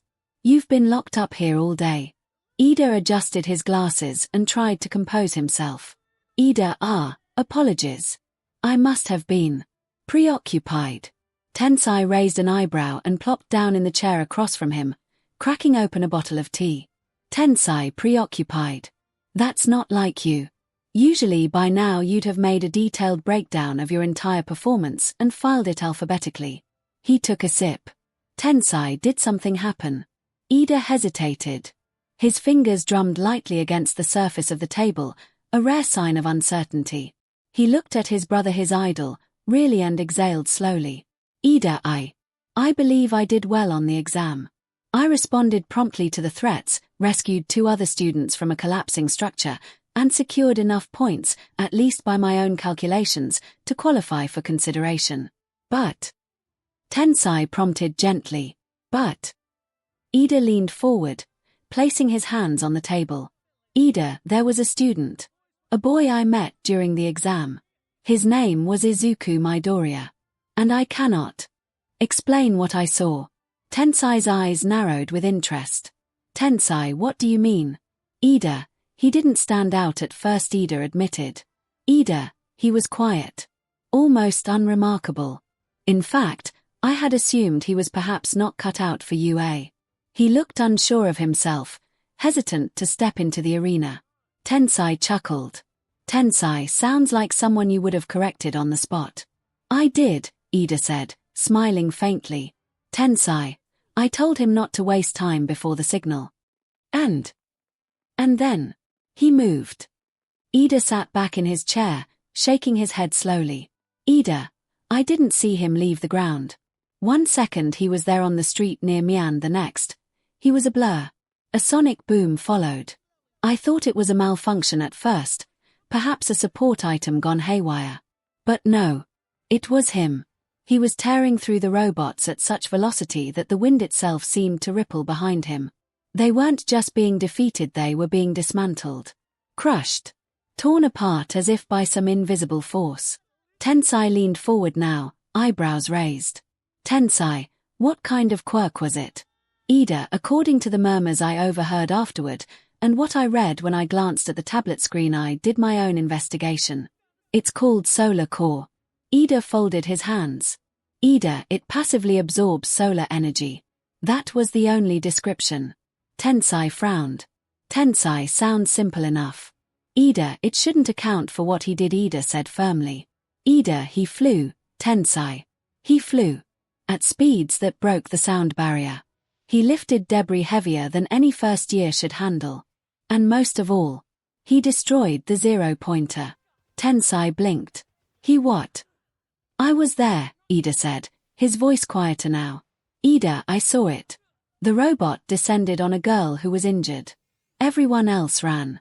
I was about to do the same, if I'm being honest. But then he appeared. He didn't even hesitate. He caught the machine's hand, caught it, and then he shook his head again, as if the memory refused to settle. Ida, he shattered it. One strike. The entire structure disintegrated. The room was silent for a moment. Tensai leaned back slowly in his chair, folding his arms. Tensai, that's not something you see every day. No, Ida agreed. Ida, and that's what troubles me. How does a student like that go unnoticed until now? How does someone with such potential appear out of nowhere? Tensai, maybe he was hiding it, Tensai suggested. Ida frowned. Ida, he didn't seem the type. There was something about him. A look in his eyes. Like he had never been seen before. Like no one had ever believed in him. It wasn't pride or arrogance that drove him. It was desperation. And determination. You respect him? Ida nodded slowly. Ida, yes. I do. But I also feel unsettled. Why? Tensai asked. Ida, because I've trained for years, Ida said. Ida, I've studied technique, strategy, law, ethics. I've modeled myself after you, after the ideals of heroism. But in that moment, when I saw Midoriya act, he did not pause. He did not calculate. He simply was a hero. And you hesitated. Yes, Ida said quietly. Tensai was quiet for a long time, then he reached over and placed a hand on Ida's shoulder. Tensai, you're going to make a great hero. You know why? Because you're thinking about this. Because you care. Midoriya might have power, but you have purpose. And power without purpose can be dangerous. Ida looked down, unsure. Tensai, but don't let that doubt you feel turn into fear or resentment, Tensai continued. Tensai, let it drive you. Let it make you stronger. Because one day, you might be standing beside him as a classmate. Or facing him as a rival. And I think you'll find you bring out the best in each other. Ida met his brother's gaze, and after a moment, nodded. Thank you, big brother.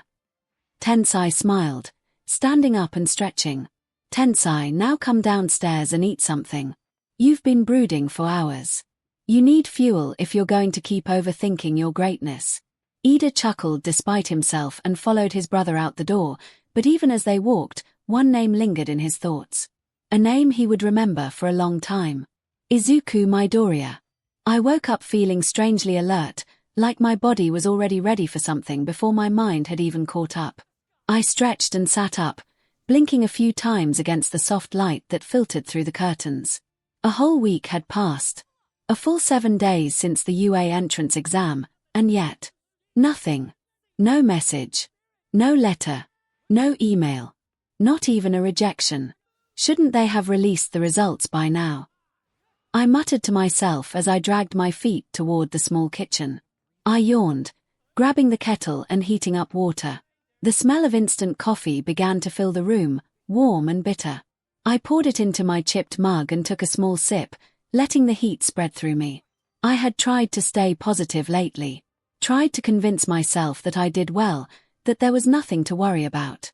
But my thoughts kept looping back. Did I do enough? Did I mess something up? I remembered every moment vividly, the way I ripped through those 2 and 3 pointers like paper, the way I dashed across the battlefield saving that frog girl from the rubble, how I caught that brown-haired girl 𝐒𝐻𝐿, I think, and shattered the 0-pointer into nothing with one punch. That had to count for something. I ran a hand through my messy hair, sighing. Maybe I was just overthinking again. I tended to do that. No, scratch that, I always did that. Just as I turned to grab another sip of coffee, a sound broke through the silence. A soft ding echoed through the apartment. My head turned toward the door. In a blink, I was gone from the kitchen. Super speed carried me across the room before I had even processed the motion. My eyes flared as I activated my X-ray vision, peering through the door. Strange. There was no person standing outside, just a hovering drone. I opened the door cautiously, watching as the drone dropped a small disc into my hands before whirring away into the sky. I stepped back inside and shut the door with a quiet click. I turned the disc over in my hand, then dropped onto my worn-out couch, setting the device on. The small table in front of me. A projection flared to life almost instantly, humming softly with power. And there he was. All Might. His golden smile stretched wide across his face, that same symbol of peace glow radiating from him. The same figure I had once worshipped, once idolized to the point of obsession. If this had been a year ago, I might have cried. I might have screamed with joy and disbelief. But now, all I felt was hollow. Cold. I couldn't idolize someone like him anymore, not after what happened. Because it wasn't just a harsh truth he told me that day. It wasn't realism. It was cruelty. He looked me in the eyes and told me, without flinching, that I couldn't be a hero without a quirk. No hesitation. No sympathy. Just cold fact. That was the day I broke. The day I stood on the edge of an abandoned industrial building and looked down, wondering if my life even had a point. I jumped that day. I really did. I let myself fall, hoping for silence at the end. But instead, I floated. That's when 𝐒𝐿 awakened. Even now, thinking about it made my chest tighten. I was only alive because of a quirk that activated too late to stop the trauma, but just in time to stop the death. I survived. But a part of me didn't. A part of me still lay on that rooftop, motionless and broken. And All Might. He was the one who pushed me there. I gained an incredible quirk later, sure. But it's a matter of principle. He crushed a boy who needed hope. That's not a man worth looking up to. All Might's voice began to play through the projection. Young Midoriya. If you're seeing this, then that means the exam results have been finalized. I must say, you exceeded every expectation. His image laughed, as if this was some joke. I didn't laugh. I stared blankly at the projection, waiting. In the written portion, you ranked in the top 3, an impressive feat considering the time constraints and the difficulty of the questions. And as for the practical, well, that's where things got interesting. He paused as the projection shifted to footage. Images of me tearing through robots, saving students, moving faster than the eye could follow. The camera struggled to track me as I weaved between targets, dismantling enemy units with precision and devastating strength. You broke a record, young man. A record that has stood since 𝐒𝐿 was founded. In 10 minutes, you scored a total of 113 combat points and 67 rescue points. That's a combined total of 180 points. The previous record. You didn't just pass, you redefined what's possible. I blinked. 180 points. That explained the silence. They probably had to verify it again and again. Probably thought it was a glitch in the system. Your performance left the staff speechless. Even Principal 𝐒𝐻𝐿 reviewed your file personally. You didn't just show power, you showed instinct, control, and most importantly, heart. You saved 2 students without hesitation, despite the danger around you. That's the mark of a true hero. I clenched my jaw slightly. Funny how the same man who told me I'd never be a hero was now calling me one. Congratulations, Midoriya Izuku. Welcome to UA High School. The projection flickered and faded out. I stared at the empty space where his image once stood. The silence crept back into the apartment, thick and heavy. My eyes drifted toward the disc on the table. Slowly, I leaned forward and turned it off. I stood up and walked to the window, pulling back the curtain. The sun was rising, its warm rays flooding the city with light. I could feel it on my skin. The hum of energy beneath the surface. A week ago, I was doubting myself. Wondering if I had done enough. Now I had my answer. They couldn't ignore me anymore. I was in. Time skip. I looked in a mirror, finally dressed. So this was UA school uniform. The blazer hugged my frame well, sharp and neat. Standing at 5'8½", I didn't look like the scrawny kid people used to whisper about anymore. My body had changed ever since my quirk awakened. I had a lean, athletic build now, like someone who spent hours training instead of just taking notes about training. My skin looked clearer and smoother, almost like the stress and pressure of being powerless had been scrubbed off me. My eyes, once timid and often downcast, seemed to glow with an emerald hue. It wasn't just the color, it was the focus in them now. Determination. Drive. My hair, though still messy and tousled, had gotten a bit softer too. Less wiry. Yet it kept that wild edge, like it didn't want to be tamed. Staring back at me was a person who seemed caught between cute and handsome, someone different from the weakling I used to be. This was going to be my first day. I thought inwardly with a smile. I can finally be a hero. I left the apartment, locking the door behind me. There was no one to wave me off. No proud parent. No congratulations. Just me. The empty silence of a place that had never quite felt like home. It didn't matter, though. I had made it. This was a major step in the dream I'd been chasing since I was 4 years old. A dream everyone had once called impossible. My life starts now. I got off the train and walked the rest of the way to UA. The towering buildings loomed ahead, polished and futuristic, radiating promise. Finding my classroom wasn't hard. My supervision had already scanned and mapped the entire building as I passed through the gates. I knew where everything was: the cafeteria, the gym, the teacher's lounge, and of course, Class 1A. As I stood before the massive door, I blinked. It was huge. Way too big for a normal classroom. I could have used my vision to see who was already inside, but I didn't. That felt wrong. I didn't want to start off as the creepy guy invading people's privacy. I guess my classmates are just beyond this door, I whispered to myself. I opened the door and stepped inside. And immediately, chaos greeted me. Tenya, don't put your legs on the desk. Don't you see that you are being disrespectful towards our classmates that once used these desks that are now our upperclassmen? The voice was firm, loud, and righteous. I turned my head. A tall guy with square-framed glasses stood stiffly, pointing accusingly. Wait. That's Tenya Ida, right? I remember him. Bakugo, and you think I give a F? Which school coughed up this extra? Came a louder, far more aggressive voice. My gaze shifted. Tenya, I'm from Sumai Junior High School. Tenya Ida, the glasses-wearing guy said, straight-backed, clearly not rattled. Bakugo, Sumai. Aren't you an elite? The blonde replied, almost scoffing. Bakugo, I guess I have another reason to drive my foot up your butt. It was Bakugo. Of course it was. He sat with one leg kicked up on the desk, arms folded, expression dripping with arrogance. Ida, what nerve! And you want to be a hero? Ida continued, his voice tight with restraint. I paused. This wasn't how I imagined my first day would go. Then, the sound of the door opening echoed again, and suddenly, all eyes turned toward me. The chatter paused. The room stilled. I stepped forward, smiling gently. Issei, good morning. Ida was the first to approach me. He moved quickly, straight posture and all. His voice was calmer than it had been just moments ago. Ida, I want to apologize for how I acted during the entrance exams. I was hasty in my assumptions. I blinked. Izuku, oh. It's fine, really.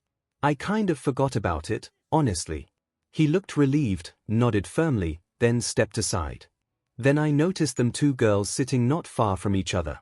The first was 𝐒𝐿. The other. I recognized both of them immediately. I'd saved them during the exam. 𝐒𝐿 was the girl I'd caught from the 0-pointer after she'd been pinned. 𝐒𝐿 almost got squished by some 3-pointer before I jumped in. Both their eyes locked onto mine. 𝐒𝐿's gaze was calm, unreadable, but there was a flicker of recognition. 𝐒𝐿, though, flushed pink. Her face turned red like a tomato. She was the only one who managed to actually speak. 𝐒𝐿, Hey, Izuku, she said, fiddling with her fingers. Hi, I answered. Simple. But somehow, it felt nice. From the corner of my eye, I felt a glare boring into me. I turned. It was Bakugo. He looked like he'd just bitten into something sour. His hands were clenched under the desk, jaw tight. His eyes practically screamed 1,000 things, all unsaid but far from silent. When did that loser awaken a quirk, he thought, seething. Does he really think he could surpass me just because he's no longer quirkless? Do you think you're special, Deku? His mind was a storm of bitterness and confusion. He'd heard about Midoriya through the old Dera school group chat, rumors spreading like wildfire. Midoriya got into UA. Not just barely scraping by, either. The kid had apparently smashed the entrance exam, scoring ridiculously high. It didn't make sense. After the sludge villain incident, Midoriya had vanished. At first, he'd assumed the quirkless loser had finally taken his advice and given up. But now, here he was. Standing tall. Calm. No trembling, no hesitation. And it set him off. I noticed his stare. I didn't react. I just really hoped that they'd give me an opportunity to face him. Just once. A fair fight. Enough, a dry voice called from the back of the room. I turned sharply.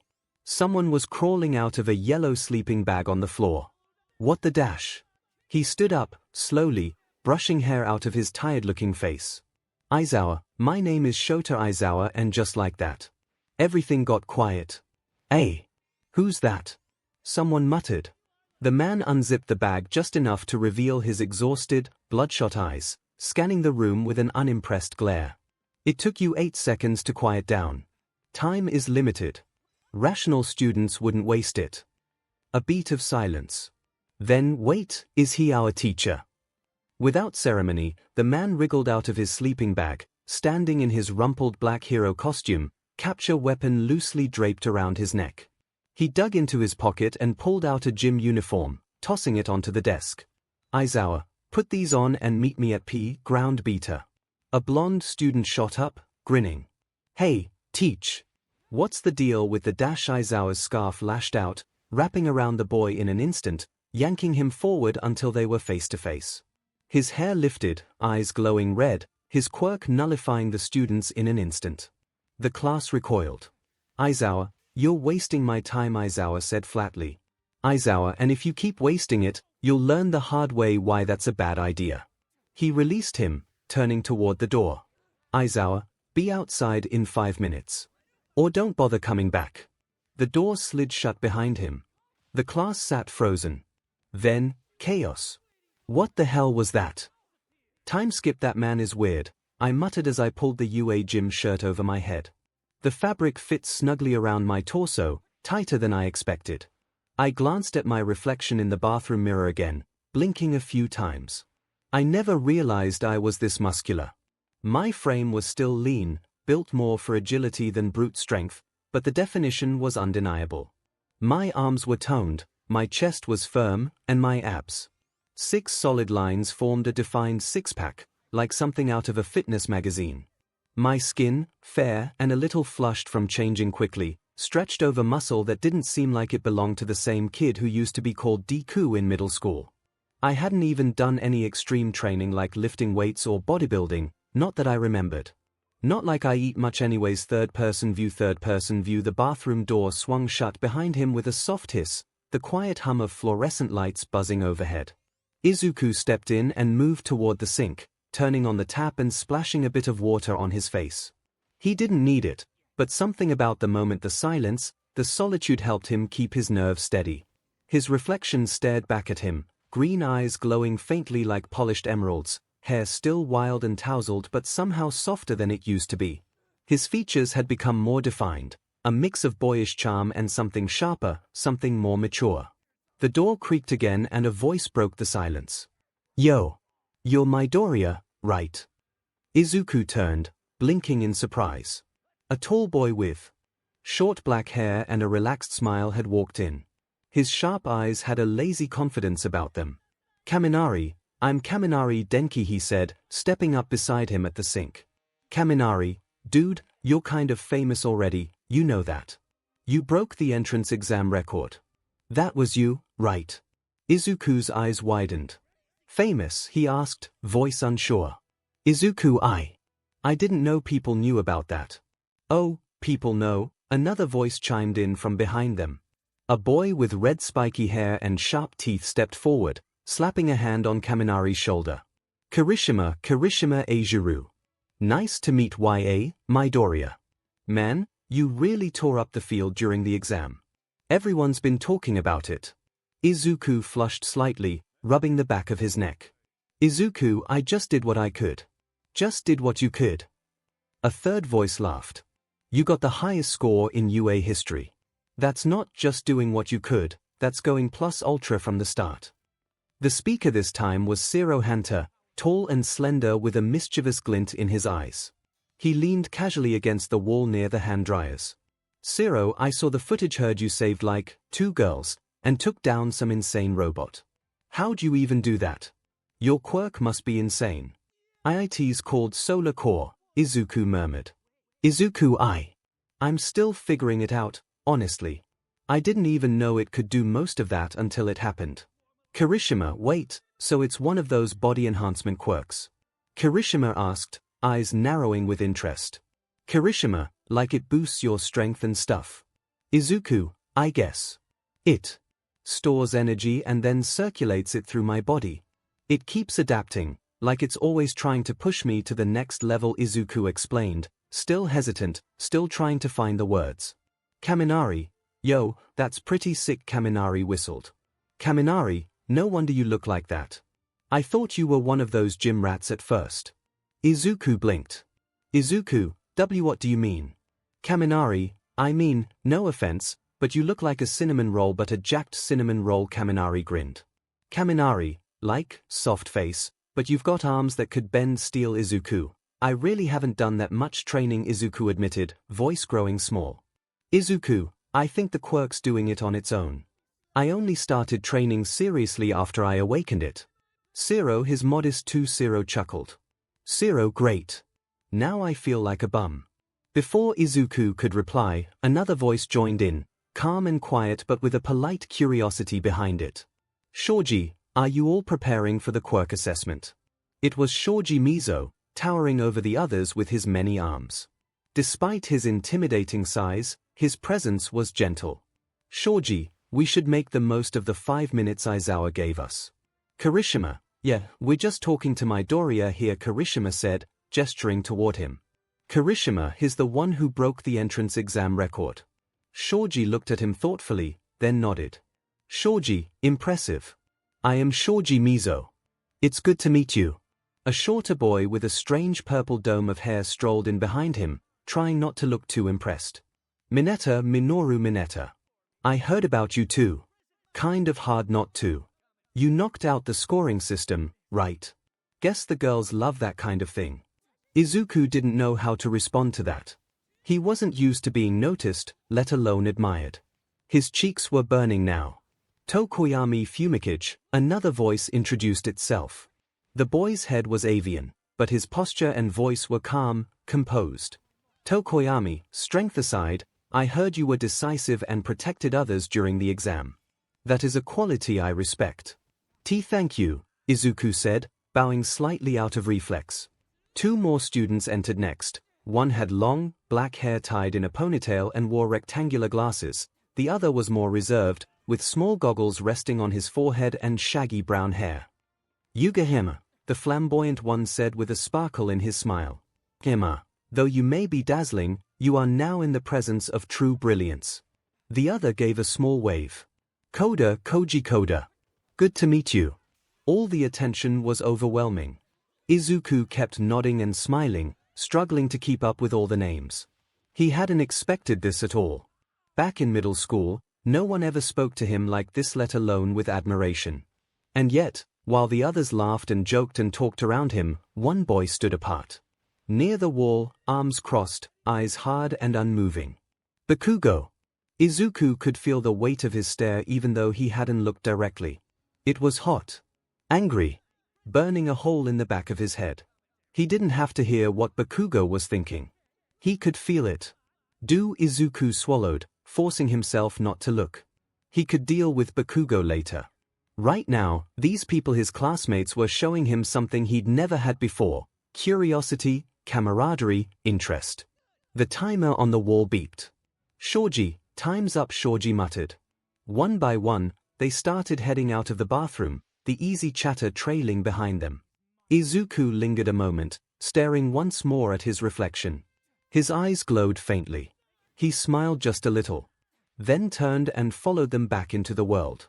Unknowingly, Shoto Todoroki had been staring hard at Izuku like as if he was an obstacle, a wall he had to scale through to prove something. He balled his fist. "I don't care how strong you are, nothing is going to get in my way of surpassing my father and All Might," he whispered, and unfortunately for him, Izuku's super hearing heard the whole thing. Izuku muttered, "I feel so sorry for him already." The morning sun hung high over the U campus as Class 1A gathered on the training field, their uniforms crisp and postures tense with anticipation. Aizawa Shota stood before them, his tired eyes scanning the group with an air of indifference that did little to mask the calculating sharpness beneath. His capture weapon hung loosely around his neck, and his hands were buried deep in his pockets as if the entire affair bored him. "All right," he began, his voice low and gravelly, cutting through the murmurs of the students. "Aizawa, today, we're doing a quirk apprehension test." A ripple of confusion passed through the group. Kirishima, ever eager, raised a hand. Kirishima, wait, what about the entrance ceremony? Or, like, guidance sessions? Aizawa didn't even blink. "Aizawa, if you're here to play school, transfer out now. Heroes don't get the luxury of easing into things. You'll be tested, and you'll be pushed. That starts today." His gaze flickered across them, lingering briefly on Midoriya, who stood with an unusual stillness, his green eyes sharp and focused in a way that didn't quite match his former demeanor. Bakugo scoffed, crossing his arms. "Bakugo, TCH. About DMN time. Let's see who's actually worth being here." Aizawa ignored him and pulled out a small device, projecting a holographic list of standard fitness tests: 50-meter dash, grip strength, standing long jump, repeated side steps, ball throw, sit-ups, seated toe touch, and endurance running. "Aizawa, you've done these in middle school," Aizawa said. "Aizawa, but this time, you'll use your quirks. The government still insists on keeping things standardized for fairness, but that's a joke. Real combat isn't standardized. So today, we see what you're really capable of." Uraraka blinked. "Ochiko, wait, we can use our quirks." "That's amazing." Aizawa's expression didn't change. "Aizawa, it's not amazing. It's necessary. If you can't use your quirk effectively in basic physical tests, you have no business calling yourself a hero." His eyes slid toward Izuku again, as if expecting something. Izuku met his gaze, unflinching. There was no muttering, no frantic energy, just quiet readiness. Aizawa continued. "Aizawa Bakugo, you scored the second highest in the entrance exam. What was your best softball throw in middle school?" Bakugo smirked. "Bakugo, 67 meters. But that was without my quirk." Aizawa tossed him a ball. "Bakugo, do it again. This time, use your quirk. Don't hold back." Bakugo caught the ball, rolling it in his palm before stepping into the circle. With a roar, he wound up and unleashed an explosion at the peak of his throw, sending the ball rocketing into the sky. The device in Aizawa's hand beeped, displaying the result: 705. 2 meters. The class erupted in shock. "Kaminari, whoa. Over 700 meters. Kaminari gaped. "Zero, that's insane." Zero added. Bakugo grinned, cracking his knuckles. Bakugo, told you extras I was the best here. Aizawa remained unimpressed. Aizawa good. Now the rest of you understand the standard. He turned his attention back to the group. Aizawa, this is what it means to use your quirks to their full potential. If you can't keep up, you don't belong here. A heavy silence fell. Then, his voice dropped lower, colder. Aizawa, by the way, the student who comes in last place in this assessment will be judged hopeless. And expelled. The class froze. What? Several voices shouted in unison. Ida chopped his hand through the air. Leader, that's completely unfair. We just started. How can you Aizawa cut him off? Aizawa, life isn't fair. Villains won't care if you're having a bad day. Natural disasters don't wait for you to be ready. His eyes darkened. Aizawa, if you can't prove you have potential now, you'll just die later. So give it everything you've got. The air grew thick with tension. Izuku, still silent, clenched his fist slightly. His expression was unreadable, no fear, no panic. Just focus. Aizawa's lips curled slightly. Aizawa, any questions? No. Good. Let's begin. And with that, the test and the threat of expulsion hung over them like a blade. The early morning sun filtered through the clear glass windows of the training field, casting long lines across the dusty, open terrain where Class 1A had gathered for their quirk apprehension test. The air was still heavy with the tension left behind by Aizawa's blunt announcement. No orientation, no warm-up tours, just performance. There were no exceptions. Standing at the edge of the field with the rest of the students spaced out behind him, Katsuki Bakugo had just launched the softball deep into the sky with an explosion that cracked the wind. The ball arced and eventually dropped down beyond the 100-meter mark. A digital counter on the screen nearby buzzed to life. 705 meters. Some of the students cheered. A few blinked in surprise. But most looked toward the next name on Aizawa's tablet with varying degrees of anticipation. There was a hum of whispers as Aizawa adjusted his scarf. Aizawa Midoriya. You're up. Izuku didn't flinch. He didn't hesitate. He stepped forward slowly, catching the ball Aizawa tossed toward him with a light thud in his palm. For a brief second, the class stilled, gazes narrowing or widening depending on who had seen what during the entrance exam. Some had watched the live feed. Others had only heard rumors. But now, here, on even ground, they were all about to witness it firsthand. Aizawa watched him closely, his mouth drawn in a thin line. We saw how he used it during the entrance exam. But was that a fluke or something he can consciously control? I need to know if he's more than just raw power. If he can't control it, he'll be a danger to everyone around him, even himself. Izuku took a breath. He rolled the ball in his palm once. He still felt awkward with this kind of attention, but he'd come here for a reason. He wasn't scared of Bakugo's throw. In fact, he saw it as a challenge. Aizawa gave a small nod. Aizawa, whenever you're ready. He didn't shout. He didn't scream. Izuku simply reeled his arm back, and the moment his muscles engaged, light shimmered faintly across his skin. He threw it. The ball vanished in a flash, leaving behind a streak of burning orange plasma in the air that hissed through the sky like a small comet. It didn't arc. It didn't slow. It just kept going. Most of the class had to cover their eyes or squint against the sudden brightness. The counter took a moment. Then it beeped. 1,870 meters. The silence was instant and loud. Kaminari's jaw dropped open. Kirishima muttered something that could only be described as reverent. Even Tokoyami blinked twice. And Bakugo, standing with his arms crossed, let out a soft click of his tongue, the tension in his eyes. Impossible to miss. Leader, no wonder he broke the entrance record.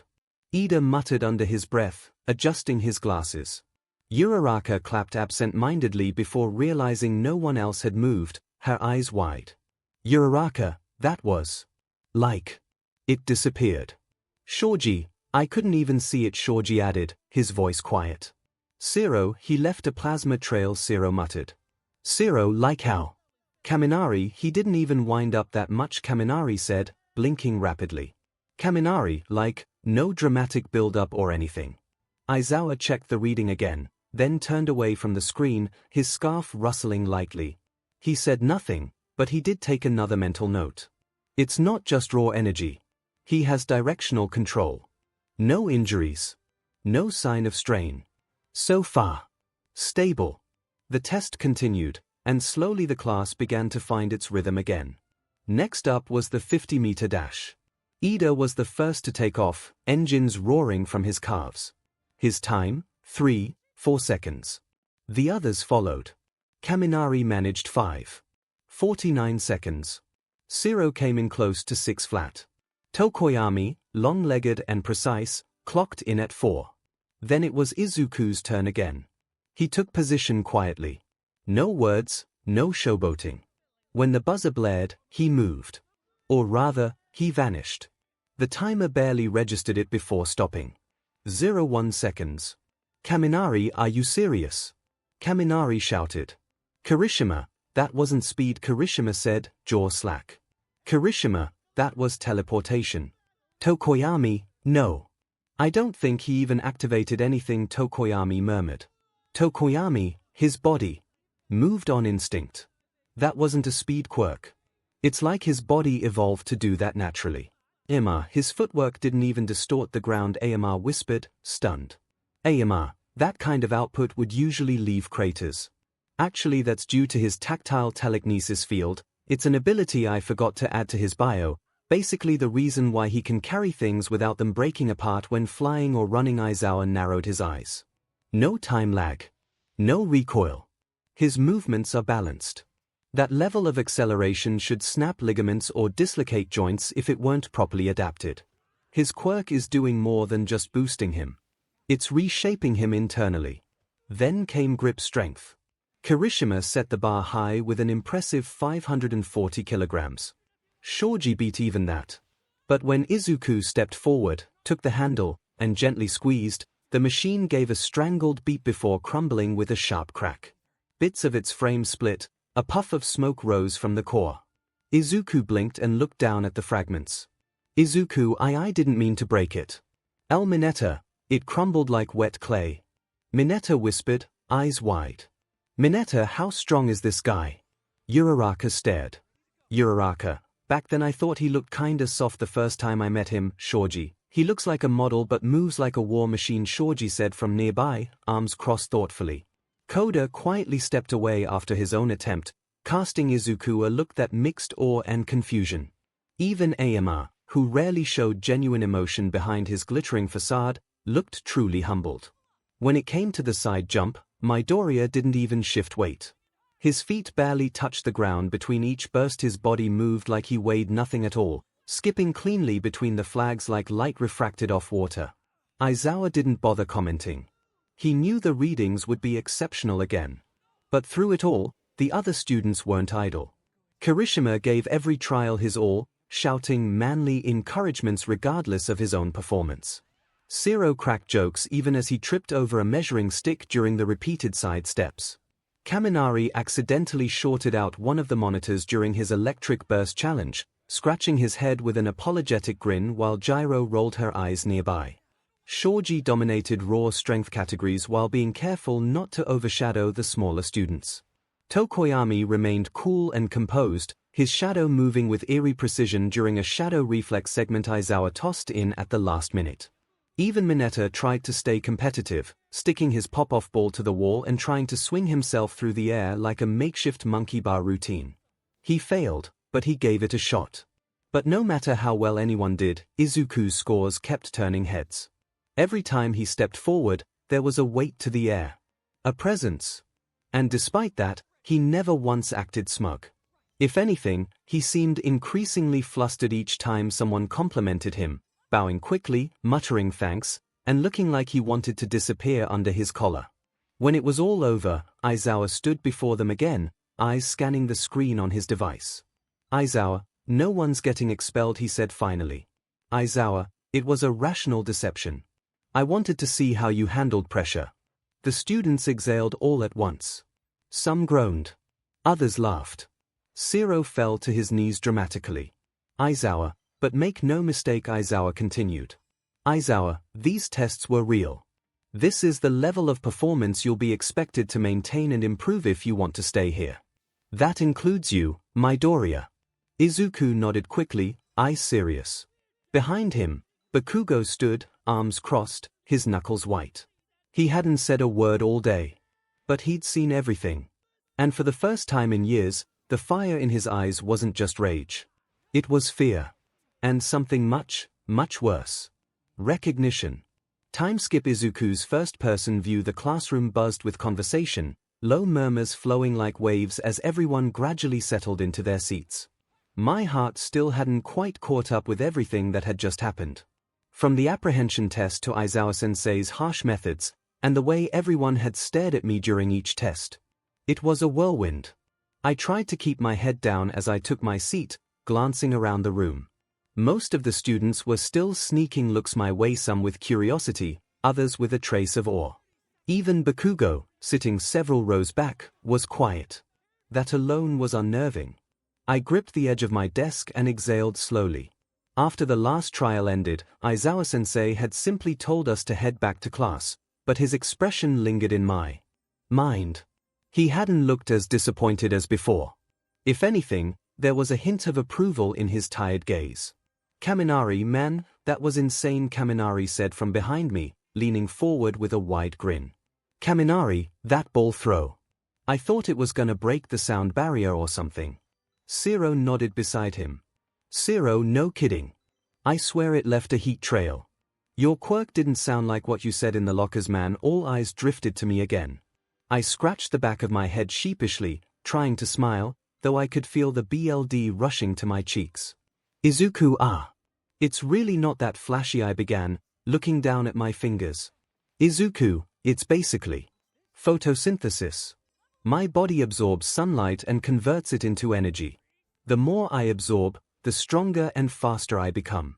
It's kind of like a supercharged metabolism, I guess." "Kirishima, not flashy." Kirishima exclaimed from a few rows away, wide-eyed. "Kirishima, bro, you crushed the grip strength meter like it was a soda can. That was totally manly." Ashido laughed, swinging in her seat and folding her arms. "Ashido, no wonder you broke the entrance exam score record. You're like a solar-powered tank." "Jiru, wait, he broke the record." Jiru blinked, her earphone jacks twitching. "As in the record?" Tokoyami glanced at me and gave a small nod. Tokoyami, from what I heard, his feats during the entrance exam were formidable. A true display of heroism. I wasn't sure what to say to all of that. I smiled weakly, cheeks burning hotter than ever, and shrank a bit in my seat. I was basically new to this much attention. That's when Ida stood up, straight as always, pushing his glasses up the bridge of his nose. "Ida, now that we've concluded the day's trials and returned to class, I believe it's appropriate for the female students to introduce themselves. After all, it's important for us to know and respect our classmates." The girls exchanged glances, some raising eyebrows, others chuckling softly. "Ochiko, I guess that's fair," Ochiko said with a cheerful nod. "Ochiko, well, I'll start then. My name's Ochiko Uraraka. I want to become a pro hero to give my parents a better life. My quirk's zero gravity. If I touch something, I can make it float." Next to her, a girl with a green tint to her skin and a wide, calm gaze gave a small wave. "Tsuyu, I'm Tsuyu Asui. But just call me Zu. My quirk is frog. I can do pretty much anything a frog can." Mina Ashido leaned back in her chair, grinning. "Mina, yo. I'm Mina Ashido, and my quirk is acid. I can secrete acid from my body and control how corrosive it is. Pretty cool, right?" Jiru glanced around, earphone jacks twitching, before speaking up in her usual low, somewhat disinterested tone. "Jiru, Kyoka Jiru. My quirk's earphone jack. I can plug these into things and amplify my heartbeat into sound waves." The tall, calm girl with the aristocratic posture gave a courteous bow from her seat. "Momo, my name is Momo Yorozu. My quirk is creation. I can create any non-living material as long as I know its molecular structure. I'm honored to study alongside all of you." Toru Hagekyo's voice rang out from nowhere, literally nowhere. "Toru, hi. I'm Toru Hagekyo, but you can call me Toru. My quirk is invisibility. I've been invisible since BRH. I found myself nodding along, trying to remember all the names. The room had finally started to feel alive. Not just a collection of elite students, but classmates. People I could talk to. Eventually, the bell rang, signaling the end of the day. Everyone stood up, stretching and gathering their things, buzzing with the energy of shared excitement and nerves. I lingered a little longer, trying to sort my thoughts, when I felt a hand clap my shoulder. "Hey," Kirishima said with a grin. "Kirishima, you all right, Midoriya? Wanna exchange numbers?" "Why yeah. Sure." He passed me his phone, and before I knew it, 𝐒𝐿 joined in too, followed by Kaminari. "𝐒𝐿, gotta keep in touch, right?" 𝐒𝐿 said. "We're classmates now." That single sentence echoed in my chest like a warm pulse. Classmates. Friends. I typed in my number, not trusting my voice. I never thought I'd have something like this. Not after years of being alone and told I couldn't be a hero. I was just about to slip my phone into my bag when I noticed two figures approaching. I looked up and nearly choked. Ochako and Tsuyu stood there, hesitating for a moment before stepping closer. Both of them were fidgeting, their faces tinged pink. "Ochako, hey," Midoriya Ochako began, rubbing her arm and smiling shyly. "Ochako, we never really got the chance to thank you. You know, for what you did during the entrance exam." "Tsuyu, that's right," Tsuyu added, her voice calm but softer than usual. "Tsuyu, you helped both of us, even though you didn't have to. You saved our lives." "Izuku, I stammered, panicking slightly. "Izuku, it wasn't a big deal. I mean, it was a big deal, but anyone would have done it. Ochako, you're really amazing," Ochako said, her gaze meeting mine. "Ochako, I was so nervous coming here. But now I'm glad I did." Tsuyu nodded. "Tsuyu, you're easy to talk to, too. I hope we can be good friends." I didn't know how to respond. My heart was racing, my face felt like it was burning, and I could barely form words. Somehow, I managed to nod. "Izuku, same. I hope so too." We stood there awkwardly for a few moments, all three of us blushing messes, until Tsuyu smiled and gently tugged Ochako away, muttering something about letting me breathe. As they walked off, I remained rooted in place, dazed and lightheaded. Friends. Classmates. People who appreciated me. I never thought I'd feel this way. But somehow, just maybe, I really did belong here. Aizawa entered the quiet office with his usual lazy gait, hands stuffed into his pockets, scarf hanging loose around his neck. The scent of fresh coffee lingered in the air as Principal Nezu sat perched on his chair, tail swaying rhythmically as he glanced over some documents. Across the room, Toshinori Yagyo Might stood with arms crossed, posture stiff despite the usual gentle expression on his face. "So," Nezu began, his tone bright but curious, "Nezu, how did the quirk apprehension test go?" Aizawa exhaled through his nose, not bothering to sit as he leaned against the wall near the door. His eyes, half-lidded but alert, moved toward Toshinori briefly before returning to the principal. "Aizawa, let's not pretend, it was mostly to test Izuku Midoriya." Toshinori's chest sank slightly at Aizawa's words. He looked down at the floor, jaw tightening as thoughts spiraled in his head. The boy. The same boy he once told that a quirkless person couldn't become a hero. He was now the subject of discussion between UA's most trusted educators. Not just discussion focus. Interest. Speculation. He had been so sure back then, so confident in his judgment, and now everything he thought he knew was being upended by that same boy's quiet strength. Aizawa, he didn't strain himself during the test. Aizawa continued, drawing both their attention back. Aizawa held back. Probably out of habit. But even while holding back, the results are they speak for themselves. Nezu's whiskers twitched with interest. "Nezu, go on." Aizawa, for the ball throw, he recorded 1,870 meters, Aizawa said flatly. Aizawa, and I'm fairly confident that was casual. No real exertion. His expression didn't change, and there was zero strain on his arm. The boy didn't even breathe heavily afterward. Toshinori blinked. Toshinori, almost 2 kilometers. Aizawa nodded. Aizawa, 50-meter dash in 0.01 seconds. He was already standing at the finish line by the time the system finished detecting the starting movement. The camera footage glitched trying to catch it. 𝐒𝐻𝐈 and the grip strength test. 𝐒𝐻𝐈 asked, clasping his small paws together with a tilted head. 𝐈𝐳𝐽 destroyed the machine. 𝐈𝐳𝐽's mouth twitched ever so slightly. 𝐈𝐳𝐽, he turned it into scrap. Apologized immediately after, seemed genuinely embarrassed. But again, no sign of effort. He didn't even tense up. Toshinori stepped forward slowly. Toshinori, so his quirk, how exactly does it work again? 𝐈𝐳𝐽 reached into his pocket and pulled out a notepad with his usual meticulous scribbles. 𝐈𝐳𝐽, from what is explained, and from what I saw during the entrance exam and this test, his quirk is called solar core. It mimics photosynthesis, absorbing solar energy through his skin and converting it into raw physical capability. Strength, speed, stamina, and seemingly, flight. I'm still not sure of the mechanics behind that, but it was definitely on display at the entrance. 𝐒𝐻𝐈 nodded thoughtfully. 𝐒𝐻𝐈 like a living solar battery. Fascinating. 𝐈𝐳𝐽, he doesn't burn out either, 𝐈𝐳𝐽 added. 𝐈𝐳𝐽, or at least not visibly. He was calm and composed throughout the day, didn't show any signs of fatigue, even after expending what would be enormous amounts of energy for anyone else. So, 𝐒𝐻𝐈 said after a pause, 𝐒𝐻𝐈, from what you've observed, what's his estimated power level? 𝐈𝐳𝐽 was quiet for a moment. The silence dragged, punctuated only by the gentle hum of the office's heater and the scratching of 𝐒𝐻𝐈's pen as he idly doodled on the corner of a document. Toshinori stood still, heart heavy with a strange mixture of regret and awe. 𝐈𝐳𝐽, I don't like assigning arbitrary power levels, 𝐈𝐳𝐽 eventually said, voice a bit gruffer than before.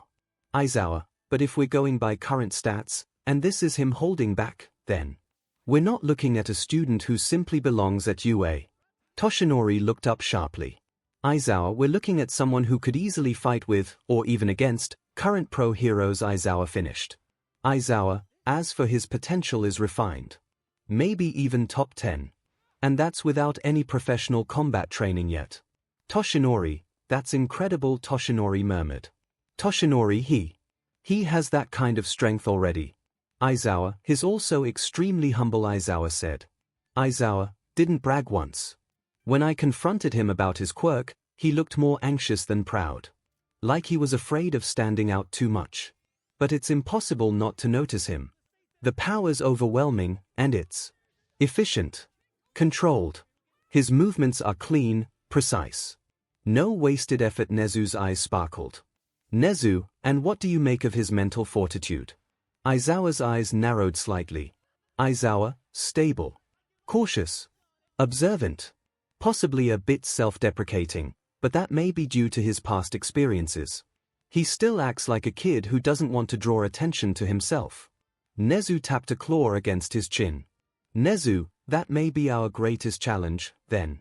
Helping him grow into his presence without retreating from it. Toshinori's fingers clenched at his side. The boy. No, not just a boy. A miracle of quiet strength. All those years of being told he was nothing, and yet he stood tall without resentment. It was admirable. It was heartbreaking. It made Toshinori question the weight of his own words back then, and whether he had helped delay the rise of someone who could surpass even the greatest. 𝐈𝐳𝐽, we'll need to be careful, 𝐈𝐳𝐽 continued. 𝐈𝐳𝐽, the last thing we want is for other students or the media to start treating him like an anomaly. He's already on thin emotional ice from what I can tell. If we mishandle this, it could push him into isolation again. I agree, 𝐒𝐻𝐈 said. 𝐒𝐻𝐈, but I also believe he's the kind of student who can grow with the right kind of support. We'll monitor his progress closely. Toshinori stepped closer, a hint of conviction returning to his voice. Toshinori, if he's willing. I'd like to help him. Train him. Guide him, where I failed before. 𝐈𝐳𝐽 glanced sideways at him, his expression unreadable. 𝐈𝐳𝐽, then I suggest you start by listening to him this time. Toshinori lowered his head slightly. Toshinori, I intend to. There was silence again, heavy and thoughtful. Then 𝐒𝐻𝐈 finally spoke, tapping a few notes on the tablet in front of him. 𝐒𝐻𝐈, well then, it seems Izuku Midoriya will be one of the most interesting students we've ever had. Let's not waste the opportunity to help him shine. Shoto slammed the door behind him harder than he intended to. The house was quiet, but the echo of the door rattled through the halls like a declaration of frustration. His shoes scuffed against the wooden floor as he walked in, his jaw clenched tight and his mismatched eyes cold with restrained anger. The cool air in the house felt colder than usual, and it wasn't until he heard the soft crunch beneath his feet that he realized the frost on the ground was his own doing. Ice had spread from his feet outward, crawling along the floor like creeping vines, freezing droplets forming along the baseboards of the walls. His hands were trembling. Not from fear. Not from exhaustion. But from the tension that had been building in him since the end of the Quirk apprehension test. Izuku Midoriya. The name alone was like a splinter in his mind, nagging, sharp, and impossible to ignore. He had never even heard of the guy before. Not in any underground talk, not in any of his father's circles, not even in public records. And yet there he was, blowing away the entire class, outshining them all without even breaking a sweat. The ball throw. The sprint. The grip machine. Every result had been a number that felt fake. Unreal. Ridiculous. Shoto clenched his fists again and felt a slight frost gather around his knuckles. He was holding back. That was what infuriated him most. It wasn't even his full strength. It was like the boy didn't want to embarrass the rest of them, and yet he still came out on top. For the first time in years, Shoto felt something that reminded him of inadequacy. It didn't burn the same way it used to when his father pushed him too hard. This wasn't about expectations being forced on him. This was about him realizing someone his age had power so vast, so effortless, that even if Shoto used both ice and fire, he still might not win. His fingers twitched. No. He couldn't think like that. He wouldn't use his flames. He refused to use them. That side of him, the side that came from his father, had no place in the life he was trying to build. He would prove to everyone that he didn't need that power. He didn't need him. But the more he repeated that to himself, the more hollow it sounded. Shoto. The voice was soft, concerned. He blinked and looked up. His sister, Fuyumi, stood at the edge of the kitchen, wearing a powder blue apron with little floral patterns. A wooden spoon was in her hand, and she was glancing at the frost spreading across the floor with a raised brow. Fuyumi, you don't seem to be in a good mood, she said gently. Fuyumi, you've got ice all over the place. He looked down again. The floor around him shimmered with cold, his breath lightly visible in the air. Shoto, I didn't mean, he muttered. Fuyumi gave a small smile and stepped toward him, her slippers crunching against the frozen wood. Fuyumi, that's okay. It's been a while since you lost control like that, though. Something happened. He didn't answer at first. His fingers uncurled, then clenched again. The frost retreated slightly as he took a slow breath, but it didn't melt. It lingered, like his thoughts. First day at UA, he finally said. She nodded. Fuyumi, right. You were looking forward to it. You said you were going to prove you didn't need to use your Shoto. I didn't come first, he cut in. Fuyumi blinked. You didn't. He shook his head. Who did? Shoto, some kid. Izuku Midoriya, he said the name with deliberate control, trying to keep the heat, the cold out of his voice. Shoto, he was in the entrance exam too. I noticed him then. Didn't think much of it. Is he in your class? Shoto gave a short nod. Yeah. Fuyumi walked back into the kitchen and stirred the pot she was working on. Fuyumi, well, maybe he's just really good. What's his quirk? Shoto, that's the thing. Shoto's eyes darkened as he stared out the window, the fading light of the afternoon catching the frost on the glass. Shoto, he said, it's something like photosynthesis. He absorbs solar energy and turns it into strength. Speed. Flight. He broke every record in the test. But. Shoto, he was holding back. The words were heavy, like lead on his tongue. Shoto, I saw it. The way he moved. He wasn't serious. He didn't even care about the results. And he still came first. Fuyumi raised an eyebrow, but her voice remained calm. Fuyumi, that must have been tough to see. He gritted his teeth again. Shoto, do you know what it means, Fuyumi? That even if I used everything, even if I used the fire I swore I wouldn't rely on, I still might not be enough. She stirred the pot in silence for a moment, then turned off the stove and looked at him fully. Fuyumi, so what if you're not? She said quietly. He blinked. What? Fuyumi, so what if you're not enough right now? She said again, walking over to him. Fuyumi, that doesn't mean you never will be. And it doesn't mean that using your full strength makes you a failure. Shoto, it's not about strength, he snapped, then paused, his voice dropping. Shoto, it's about him. I don't want to be like him. I know, she said gently. Fuyumi, but you're not him. You never were. That power's yours too, Shoto. Not just his. And if using it gives you a chance to grow stronger, to protect others, then maybe. It's time to start seeing it as a part of you. Not a part of him. He looked away, eyes falling back on the icy floor. Fuyumi, he didn't even act like it was a big deal. He was shy. Quiet. Like he didn't realize he just outclassed everyone. That makes it worse somehow. Fuyumi placed a hand on his arm. Fuyumi, maybe he doesn't see you as a rival yet. He scoffed. Thanks. Fuyumi, no, I mean. Maybe that's an opportunity. You don't have to hate him, Shoto. You can learn from him. Push yourself further. Just like I know you will. You've always been stubborn, but you're not cold. Not really. Shoto didn't answer. His eyes stayed on the frost. Then, slowly, the air warmed just a little, and the thin ice began to melt beneath their feet. Shoto, I'm not going to use my flames, he said again, quieter this time. Shoto, not until I choose to. Not because I have to. I'm going to beat him. With my own strength. Back to the main character, Fuyumi smiled and ruffled his hair lightly. Then do that. Show him your strength, little brother. And when the time comes, maybe, just maybe, show him your heart too. I locked the door behind me and stood in the quiet of my one-bedroom apartment. For a few seconds, letting the silence settle. It was almost too quiet compared to the noise and energy of UA. The hum of the city was distant, muffled by thick walls and the double-pane window. My backpack dropped to the floor with a thud that echoed more than it should have. I toed off my shoes and rubbed my neck. Today was a lot. My first day at UA High. It still didn't feel real. I'd dreamt about it for so long that even as I stood in the middle of my small apartment, a part of me was waiting for the dream to end. But it hadn't. Not when I walked through the school gates. Not when I met my homeroom teacher, Aizawa-sensei.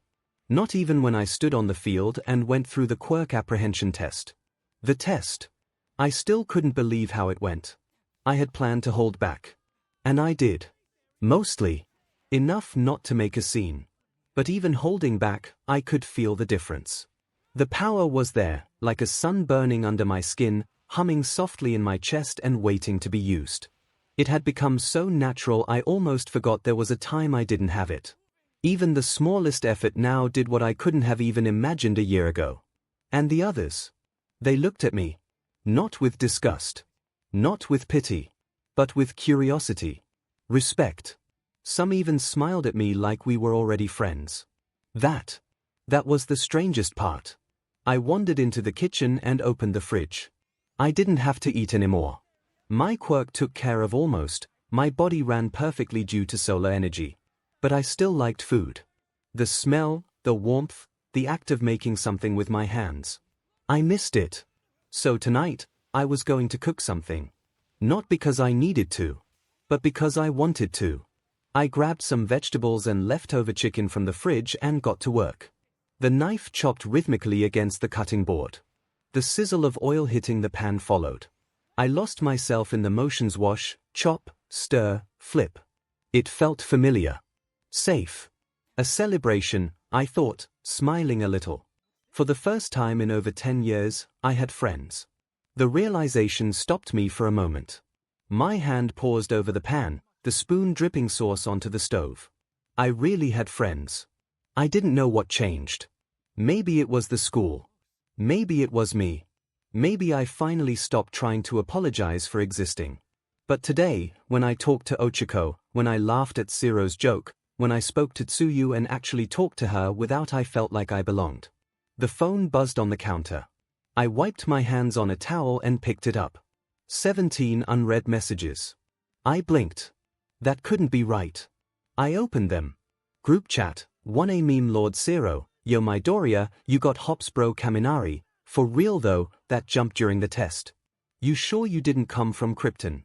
Tsuyu, you were very impressive Midoriya Ochiko, your landing was so cool.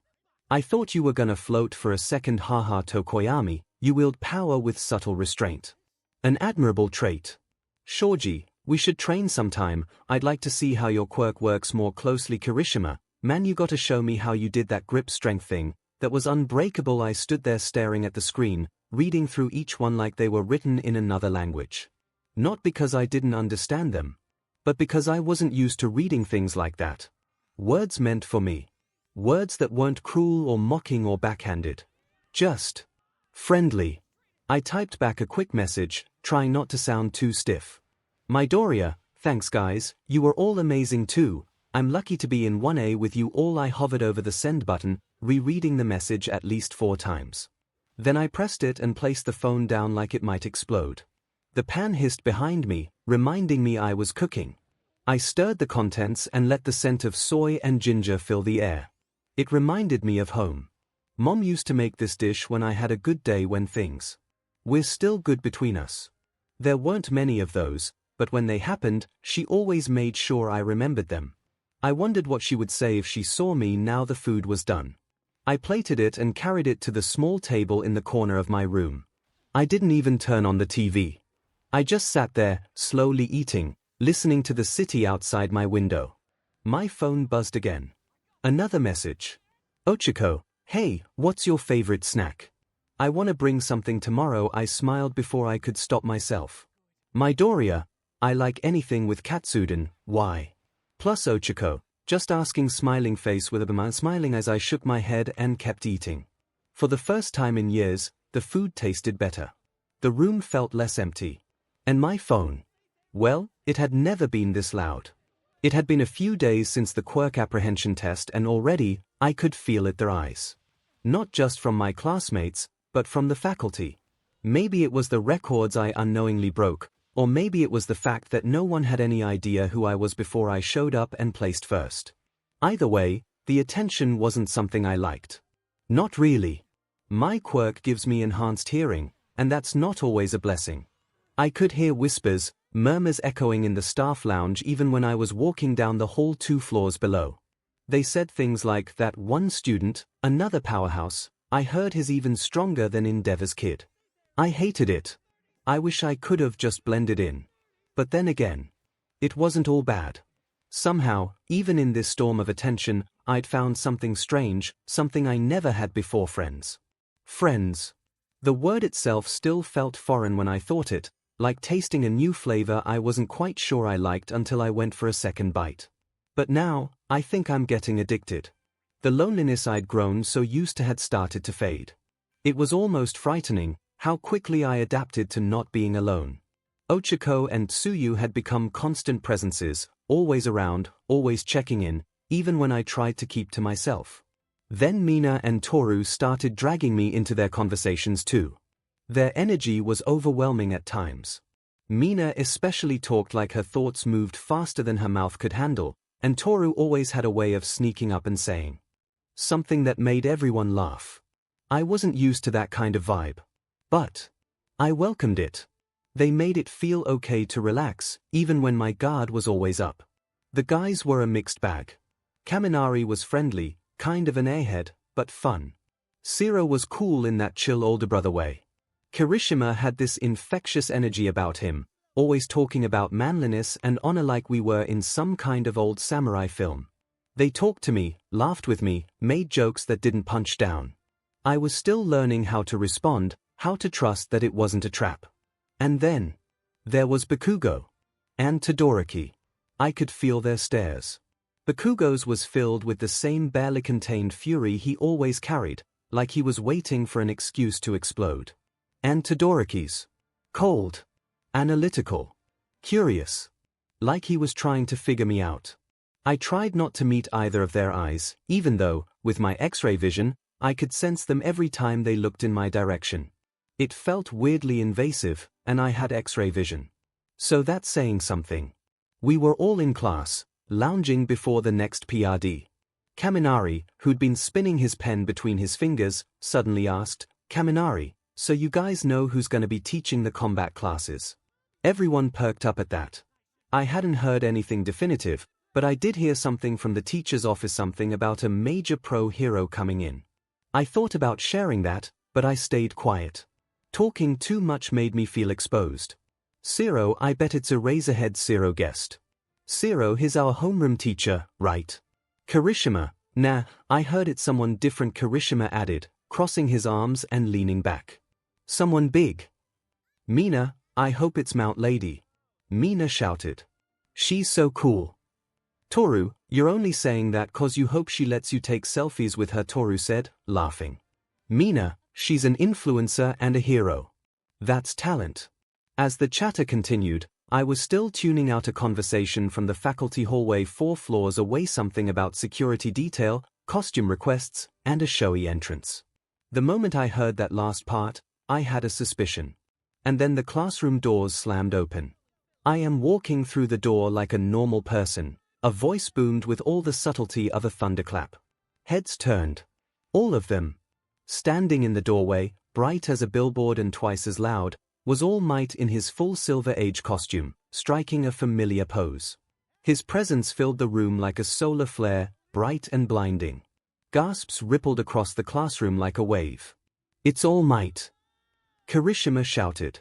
No way. Kaminari's jaw dropped. He's gonna be our teacher. Is this even allowed?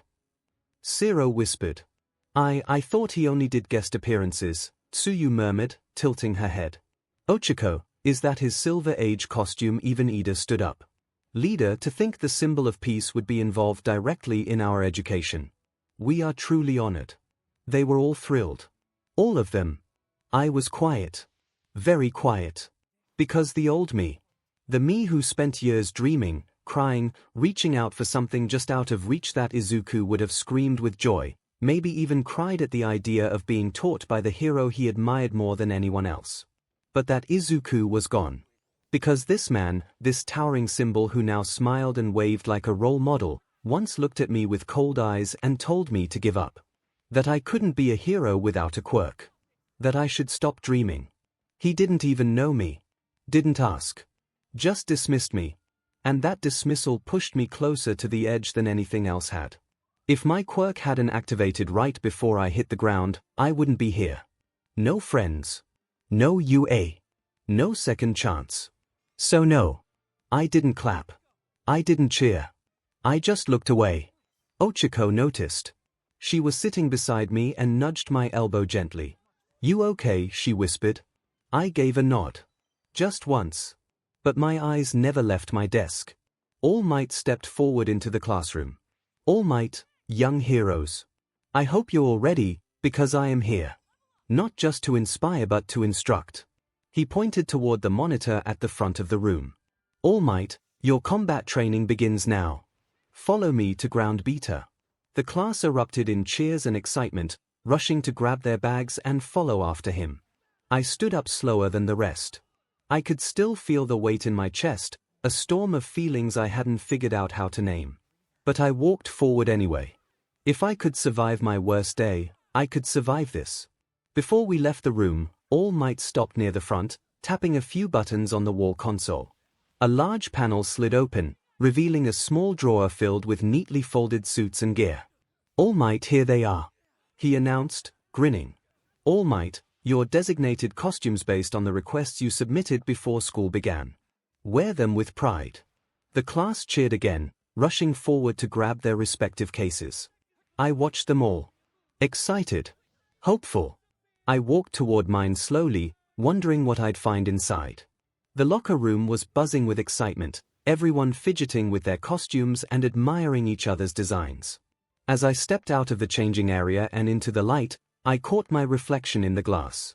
The suit fit me like it had been forged around my body, deep blue as the base, accented with streaks of red and a touch of orange tracing along my limbs and chest, drawing the eye toward the core. Armored plates hugged my shoulders, forearms, and legs, dark matte material shaped for both mobility and protection. The boots felt solid beneath me, grounded, and the gloves flexed easily with my fingers. A white cape flowed behind me, the inner lining gleaming with a soft teal shimmer. It looked regal, Powerful. Like a hero from a comic book stepped into reality. I stared at myself for a long second, watching the cape shift ever so slightly as I turned. I hadn't designed this. Not exactly. The draft I submitted had been vague, practical, nothing flashy. This felt like someone had looked into my soul and given form to what I could be. What I should be. Kirishima, whoa, Midoriya. You look like a boss. Kirishima called out as he passed, punching my shoulder lightly. Zero, didn't think you had it in you, man, Zero added with a grin. Even Mina gave a whistle as she spun around in her pink and black gear. Mina, okay, Fashion King. That cape. You're making the rest of us look underdressed. I just gave a sheepish nod, unsure how to respond. The attention made me uneasy, even if it was positive. I scanned the rest of the class. 𝐒𝐿 wore a round, glossy glossy pink and black suit with a helmet hanging behind her. Tsuyu's skin-tight green suit highlighted her frog features.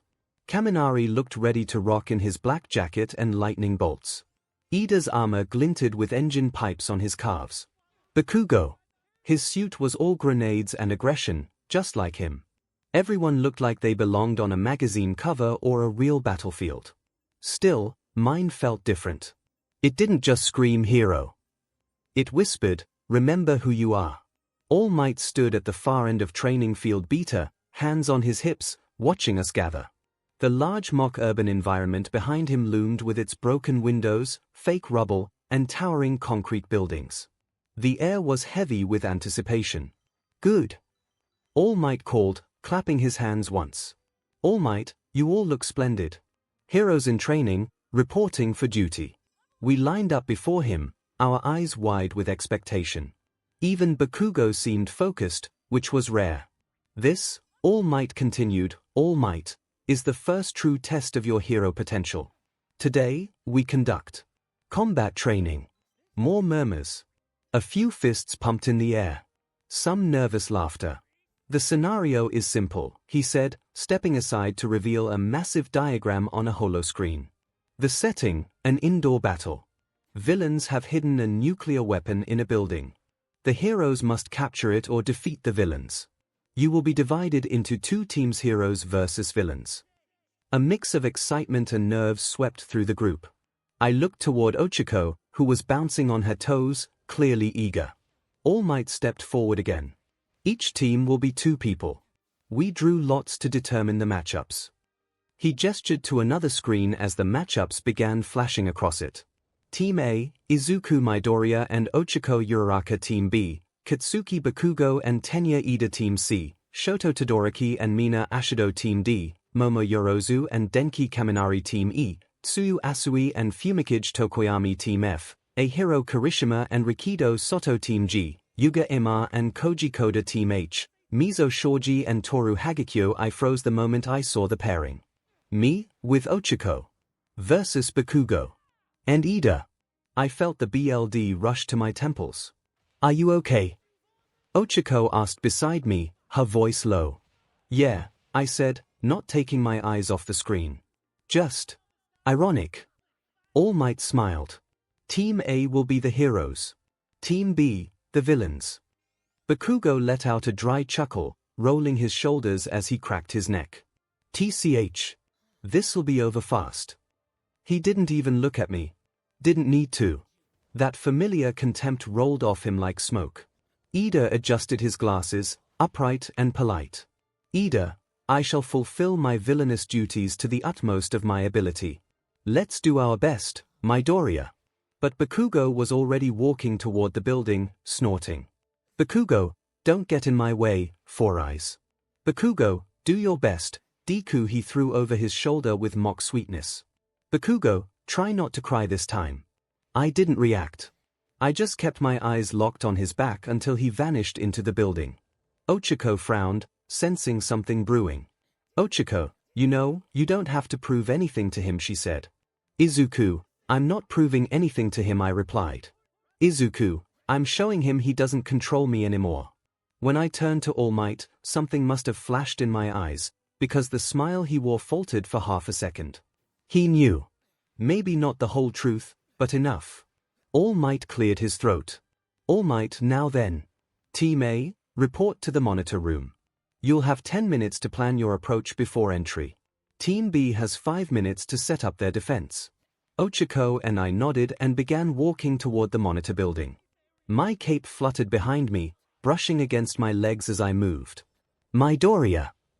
All Might's voice was quieter now as I passed. I paused but didn't look at him. You've grown, he said. I didn't answer. I didn't need to. Third-person view inside the dim glow of the monitor room, Izuku stood before the screen, eyes flickering rapidly as if processing 1,000 calculations a second. 𝐒𝐿 hovered beside him, shifting from foot to foot, eyes flicking from the blueprint to Izuku's face. He didn't blink. He was completely still, lips barely moving as he muttered every corridor, every wall, every stairwell. Izuku, I've scanned the whole structure, Izuku said calmly, his tone clinical. Izuku, Bakugo and Ida are on the 4th floor. Bakugo is positioned in the west wing, likely anticipating a direct confrontation. Ida is stationed by the bomb, top central chamber, 3 corridors down past the atrium. 𝐒𝐿 blinked. 𝐒𝐿, wait, how did you dash? Izuku, I used X-ray mode while the countdown was starting, he cut in. Izuku, the building's reinforced but not enough to block my vision for long. I saw their placements, body posture, pacing patterns. Ida is guarding, Bakugo is hunting. He's not waiting. He wants a fight. So what do we do? Izuku turned to her, finally blinking. Izuku, you'll go in from the eastern access, under the maintenance duct. There's a vent system that leads directly above Ida's location. Use your quirk to float down silently and secure the weapon. He'll be too distracted monitoring the hallway. If he hears anything, I'll already be making enough noise to draw them both. 𝐒𝐿 hesitated. 𝐒𝐿, you're going in alone. Izuku looked back at the screen. Izuku, yes. Let him come to me. All Might's voice rang through the speakers. All Might heroes, you may now enter the battlefield. Without a word, Izuku turned, cape dragging across the floor as he walked. 10 minutes later, the heavy doors to the building opened with a mechanical hiss, and Izuku stepped inside. The halls were dark, dust. Floating in the air, fake debris strewn across the tile. His boots echoed with each step. The air was still, but the tension in it coiled like a spring. Somewhere above, Bakugo waited, crouched in the dark like a predator. Deku! The voice tore through the silence, violent and desperate. A blast erupted from above, shattering the ceiling as Bakugo dropped through it with an explosion, palm already primed. Izuku didn't flinch. Bakugo crashed down, a shockwave of heat and force exploding outward. The smoke parted in seconds, and there was Izuku, standing unburned. Unmoving. Bakugo grinned like a wild animal. Bakugo, what's the matter, scared stiff? Izuku took a single step forward. The ground beneath cracked slightly. Bakugo lunged, explosions flaring from both hands. He flew at Izuku like a missile, screaming as his gauntlets let loose a roar. Fire and smoke engulfed the hall as he released a massive burst straight into Izuku's chest. But the smoke cleared too quickly.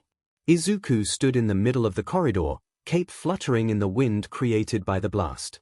There wasn't a scorch mark on him. Bakugo's grin faltered. Izuku, still using the same patterns, Izuku said flatly. Izuku, still leading with your right, still telegraphing every strike. You're slower than I remember, you cocky little dash. Izuku was already moving. A blur of motion.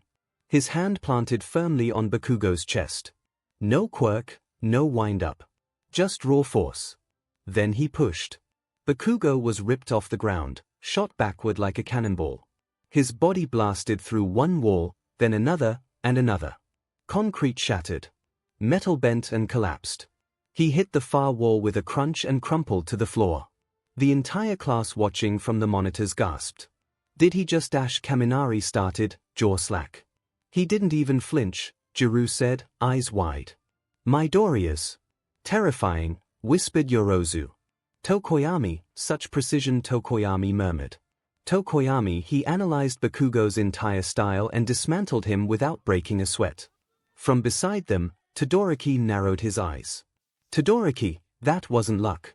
That was immense. Even All Might's eyes flickered with unease. He remained silent, but his jaw was tense. Inside the building, Bakugo groaned and rose, coughing through the dust. Bakugo, you busy! He fired off a desperate blast to gain height, launching himself back at Izuku, rage boiling in his eyes. Izuku was walking toward him calmly, shoulders relaxed. Bakugo screamed as he launched another barrage, explosions lighting up the halls in bursts of flame and thunder. But Izuku kept walking. Through every blast. Through every shockwave. The smoke parted only to reveal him again and again, untouched. Bakugo hurled a grenade, an oversized one from his gauntlet. Izuku batted it aside like it was nothing. The explosion rocked the wall to the left, but he didn't even look. Izuku, you always fight like this, he said as he approached. Izuku, brute force. Screaming. Exploding everything you see. But it's shallow. Predictable. You never evolved. Shut up. Another blast. Another dodge. Izuku didn't even blink. Izuku, you never cared to learn anything else, Izuku continued, stepping forward again. Izuku, because everyone told you that you were the best. You believed it. So you never changed. Never adapted.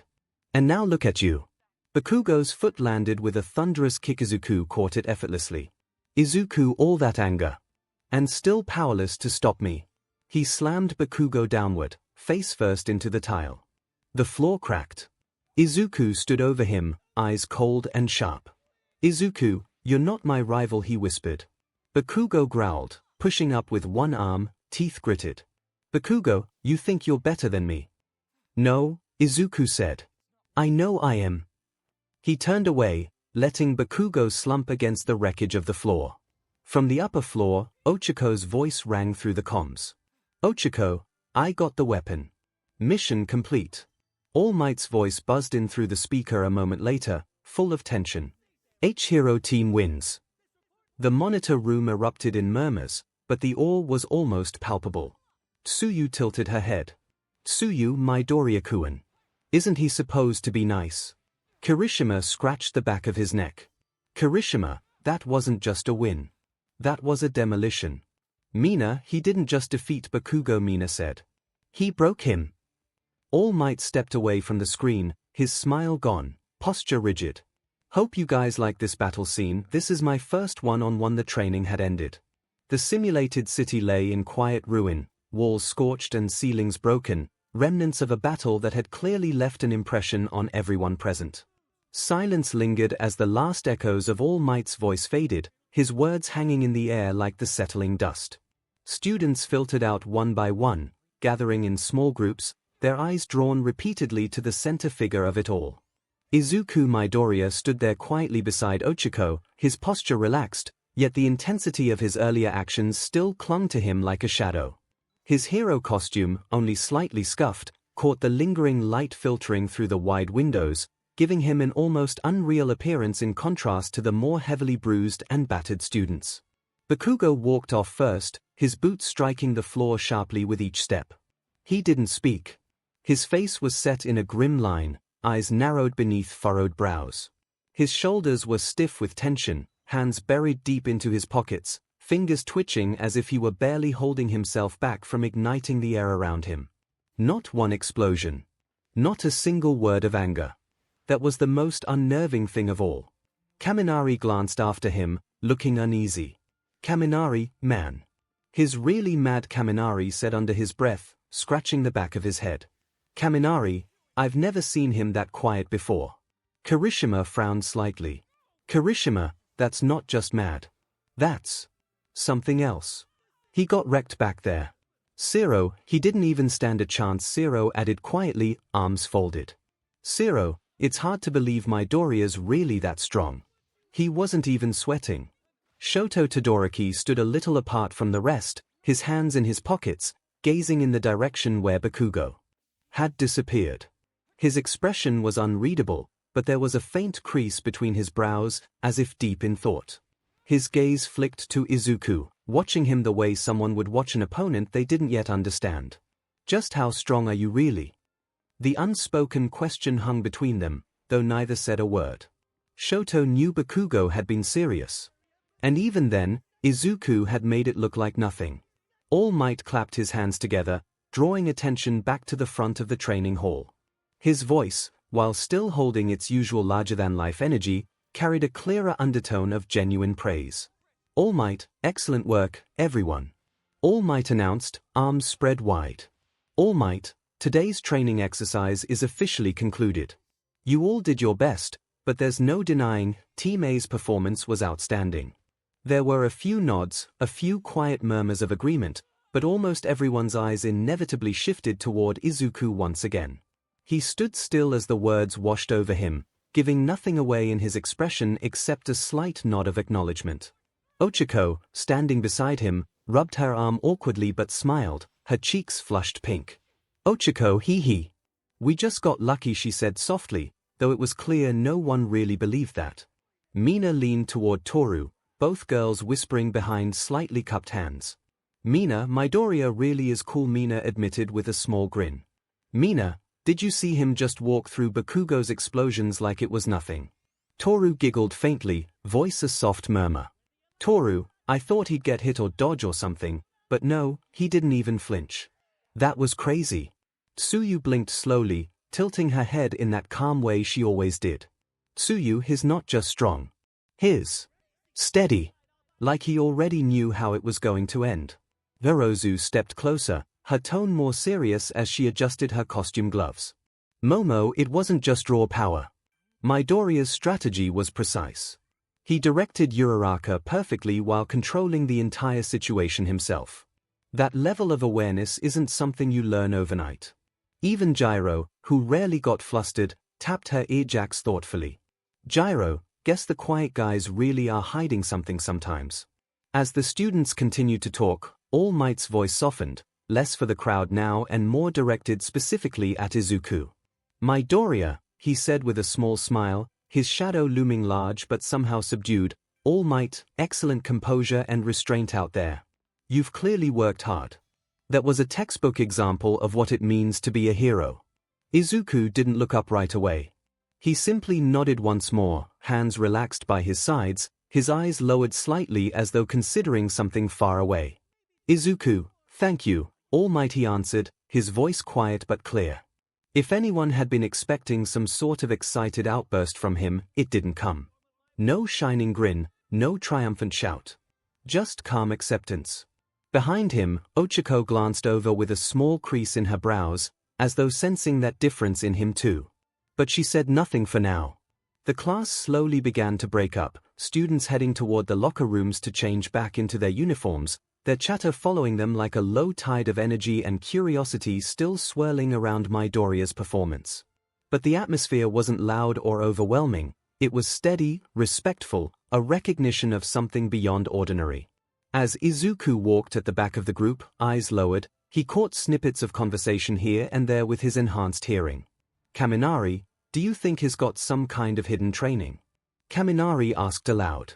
Kaminari, like maybe he's been doing secret stuff before UA. Kirishima, I don't know, Kirishima replied, voice thoughtful.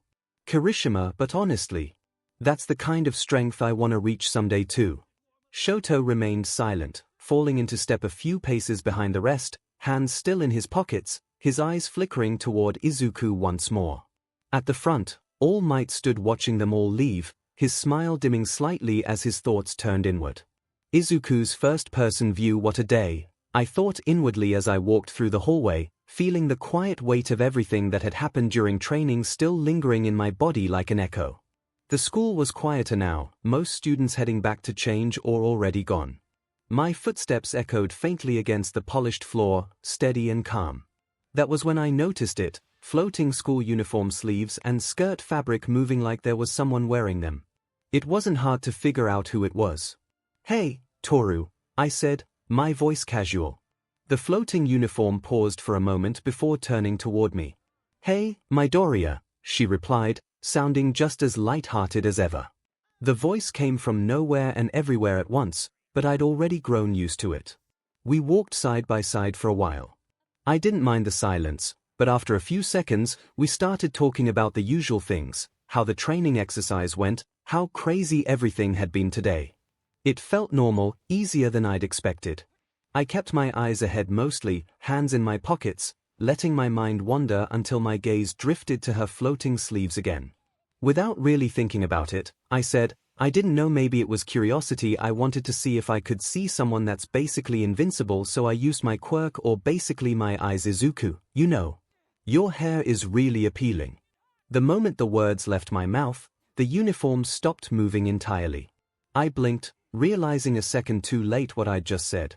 A pause stretched out between us, and then her voice broke it, small, quiet, and a little stunned. Toru, wait. You can see me. Toru's voice had lost its usual playful tone, sounding more hesitant now, almost disbelieving. I scratched the back of my head, glancing aside. Izuku, yeah. I have. Different kinds of visio, I explained awkwardly. Izuku, it's part of my quirk. X-ray vision, telescopic vision. That kind of thing. So. Yeah, I can see you. Her voice came again, but softer this time, and not as easygoing. Toru, I didn't know that. Another pause. Toru, you can really see me. Like, really see me. There was a slight tremble in her voice. I felt my throat tighten a little, realizing maybe I'd said too much without thinking about how it might make her feel. I turned toward her fully now, standing still as the floating sleeves clenched faintly. Izuku, I'm so sorry, I said quickly. Izuku, I didn't mean to.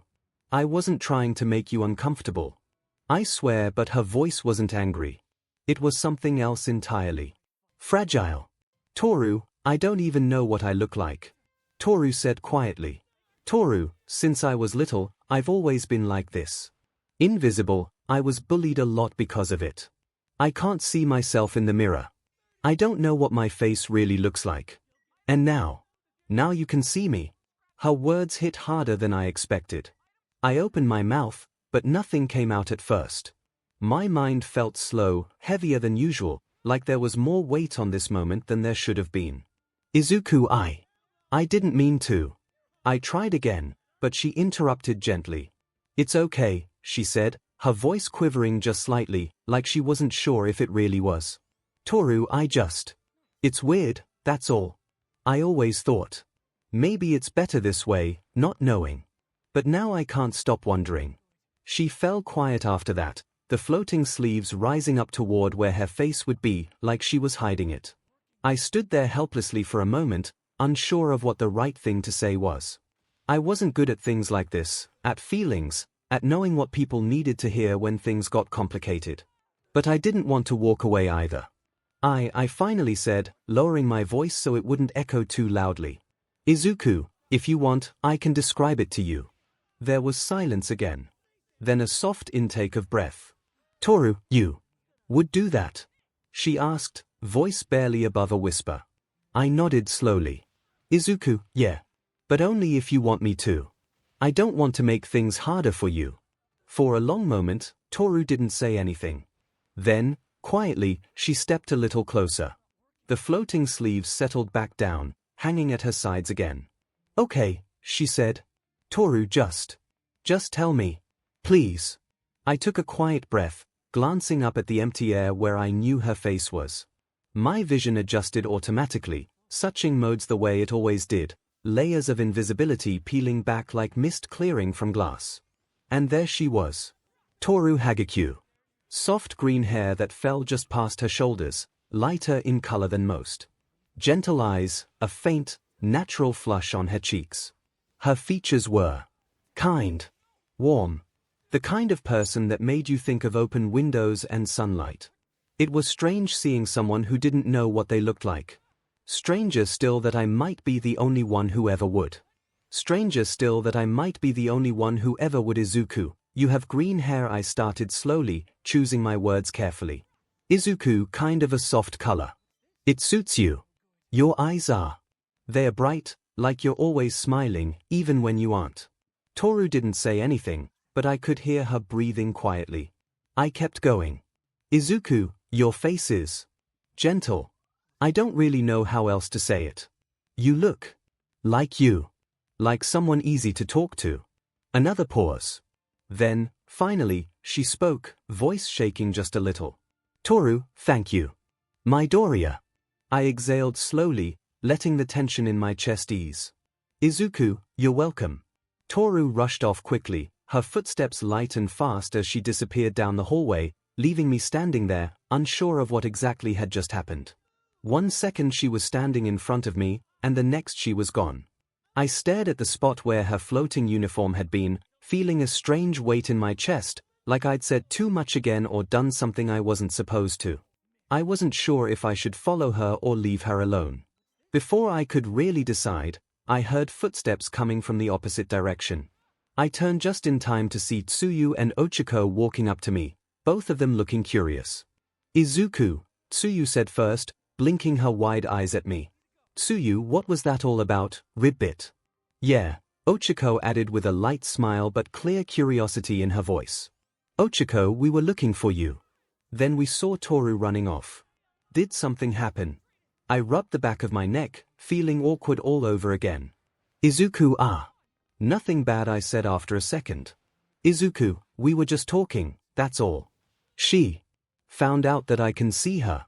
Both of them blinked at me, clearly not understanding for a moment. Then Ochako tilted her head slightly. "You mean?" "Izuku, because of my quirk," I explained, letting out a quiet breath. "Izuku, my supervision. I can see through things." "So, I can see Toru." "Like, completely." Tsuyu's eyes widened a little more, but as usual, she didn't look too surprised, just thoughtful. Ochako, on the other hand, looked like she didn't quite know what to say. "Izuku, I don't know what I did to her," I added, lowering my voice as I leaned back against the wall. "Izuku, she felt different. Like it really hit her. I wasn't trying to make her upset or anything, but..." I let my words trail off, not really sure how to finish that thought. Tsuyu put a hand on her hip, looking at me with her usual calm expression. "Tsuyu, Izuku, you're basically the first person to ever see her," she said, her voice even but with a little more softness than usual. "Tsuyu, I mean, that would be a lot for anyone. Especially for someone like Toru." "Yeah," Ochako agreed, nodding quickly. "Ochako, I can't even imagine what that must feel like. She's been invisible her whole life, right? Not even seeing herself in a mirror. And then, suddenly, you come along and just see her." I looked down at my hand, flexing my fingers slowly, thinking about what they said. I hadn't really thought about it like that before. For me, my vision was just a thing my quirk did. It wasn't something I'd ever thought of as anything special enough to impact someone's life. But for Toru, it was completely different. It wasn't just a quirk feature. It was something that touched a part of her life no one else could. "Izuku, maybe I shouldn't have said anything," I said quietly, mostly to myself. "Izuku, maybe it would have been better if I just kept it to myself." "Ochako, I don't think so," Ochako said, stepping a little closer. Her voice was gentle now. "Ochako, I think it probably scared her a little. But it probably meant something too. You didn't mean any harm by it, right?" "Of course not," I answered immediately. "Ochako, then I'm sure she'll realize that," Ochako said, giving me a small smile. "Ochako, it might just take her a little time to process everything." Tsuyu nodded beside her. "Tsuyu, she'll talk to you again when she's ready. That's how these things work." I exhaled slowly and gave them both a quiet nod. For a moment, none of us said anything more, the hallway falling into a calm silence again. It was strange how even small things like this could feel heavier than combat training or school exercises. Dealing with people. It wasn't as straightforward as learning how to fight or mastering your quirk. "Izuku, thanks, both of you," I said after a moment. "For listening." Ochako waved a hand with an easy smile. "Ochako, anytime. We're friends, right?" Tsuyu gave a small ribbit and a nod. "Tsuyu, that's what friends are for." I smiled a little at that. Friends. It was still a new concept for me, but I was starting to get used to the idea. Talking like this, sharing things like this. It felt kind of nice. "Tsuyu, we should get back before the others wonder where we went," Tsuyu added, glancing down the hallway. "Yeah," I agreed, standing up straight again. "Let's go." The three of us walked side by side back toward the changing rooms. As we walked, I couldn't help glancing over my shoulder once, wondering where Toru had gone. I wasn't sure when she'd talk to me again, but I knew I'd wait. I owed her that much. With Bakugo sat on one of the benches in the locker room long after everyone else had cleared out, his hands clenched into tight fists on his knees, knuckles pale from how hard he was gripping them. His head was lowered, eyes burning holes into the floor, not even really seeing it. His mind was running in endless circles, spiraling deeper and deeper as he replayed the entire battle in his head. Over and over again, Izuku walking through his explosions like they were nothing. That cold look in Izuku's eyes. No panic, no hesitation, not even a flicker of effort. He had pushed Bakugo through several walls with nothing but a single push to the chest. One moment. One move. He didn't even get serious. He didn't even break a sweat. Bakugo's teeth ground together hard enough that his jaw ached. It wasn't supposed to be like this. It couldn't be like this. Deku. Worthless, quirkless Deku. That was who he was supposed to be. That's what he'd always been. And now Deku was looking down at him from so high up that Bakugo couldn't even see where he was anymore. A low growl rumbled in his throat as he slammed his fist against the bench, making it creak under the force. His heart felt like it was pounding too hard in his chest, like his BLD was made of fire that couldn't find a way out. Why? Why was it Deku of all people? Why wasn't it him? The sound of footsteps echoed in the otherwise quiet room. Bakugo didn't bother looking up until he heard a familiar voice. "You're still here," Shoto said, stopping a few steps away from him. His voice was calm as always, but there was a trace of something else under it. Maybe curiosity. Maybe something colder. "Shoto, I thought you'd have left by now." Bakugo didn't answer. He didn't move. His hands stayed clenched. Shoto exhaled slowly through his nose, studying him. "Shoto, I watched the whole fight," he said. "You and Midoriya." That finally got a reaction. Bakugo's head jerked up, his eyes sharp with something between anger and pride so twisted it didn't know what to be anymore. "Bakugo, TCH. What the hell do you want, Todoroki?" he snapped, voice hoarse. Shoto didn't flinch. He just stood there, arms folded loosely over his chest. "Shoto, it seems there's a history between the two of you," he said after a brief pause. Bakugo's fists clenched tighter, if that was even possible. For a long moment, he didn't answer. His shoulders were tense like a drawn wire, ready to snap. "You don't know 𝐻𝐻," he muttered finally, voice low, almost a growl. "Shoto, I noticed it during the fight," Shoto continued, still steady, still calm. "Shoto, you weren't just trying to win. You wanted to prove something. Or maybe destroy something." His heterochromatic eyes flickered with quiet focus. Shoto, Midoriya didn't seem interested in either. Bakugo's laugh came out rough and broken, not like a real laugh at all. "Bakugo, of course he didn't," he spat, eyes burning again. "Bakugo, that BSTRD. He doesn't even have to try anymore." His voice cracked on the last word, and he shut his mouth tight like he hated himself for letting that happen. Shoto stepped a little closer, lowering his arms. His tone didn't change. "Shoto, so what exactly happened between you two?" For a long minute, Bakugo didn't speak. He just stared down at the floor again. His mind wasn't spiraling anymore. It wasn't moving. It felt stuck, trapped in a memory he didn't want to replay but couldn't stop from seeing. "Bakugo, since we were kids," Bakugo said at last, voice raw, like it hurt to say it. "Bakugo, he was always there. Following me around. Looking up to me." His hands trembled slightly now. Bakugo, but he didn't have a quirk. Nothing. Just this useless look in his eyes. And no matter how many times I told him he was worthless, he wouldn't quit. He let out a shaky breath. "Bakugo, I thought that meant I was better. Stronger." Shoto's expression didn't change, but he didn't interrupt either. "And now?" Bakugo's head lowered even more, almost like he couldn't bear the weight of his own thoughts. "Bakugo, now he's looking down at me. Like I'm nothing." "Shoto, you think Midoriya sees you like that?" Shoto asked quietly. Bakugo's mouth twisted into a grimace. "Bakugo, don't pretend like you don't see it. You saw what happened. I gave everything I had and he just Walked through it. Like it didn't matter. His voice dropped even lower, bitter and sharp. It didn't matter.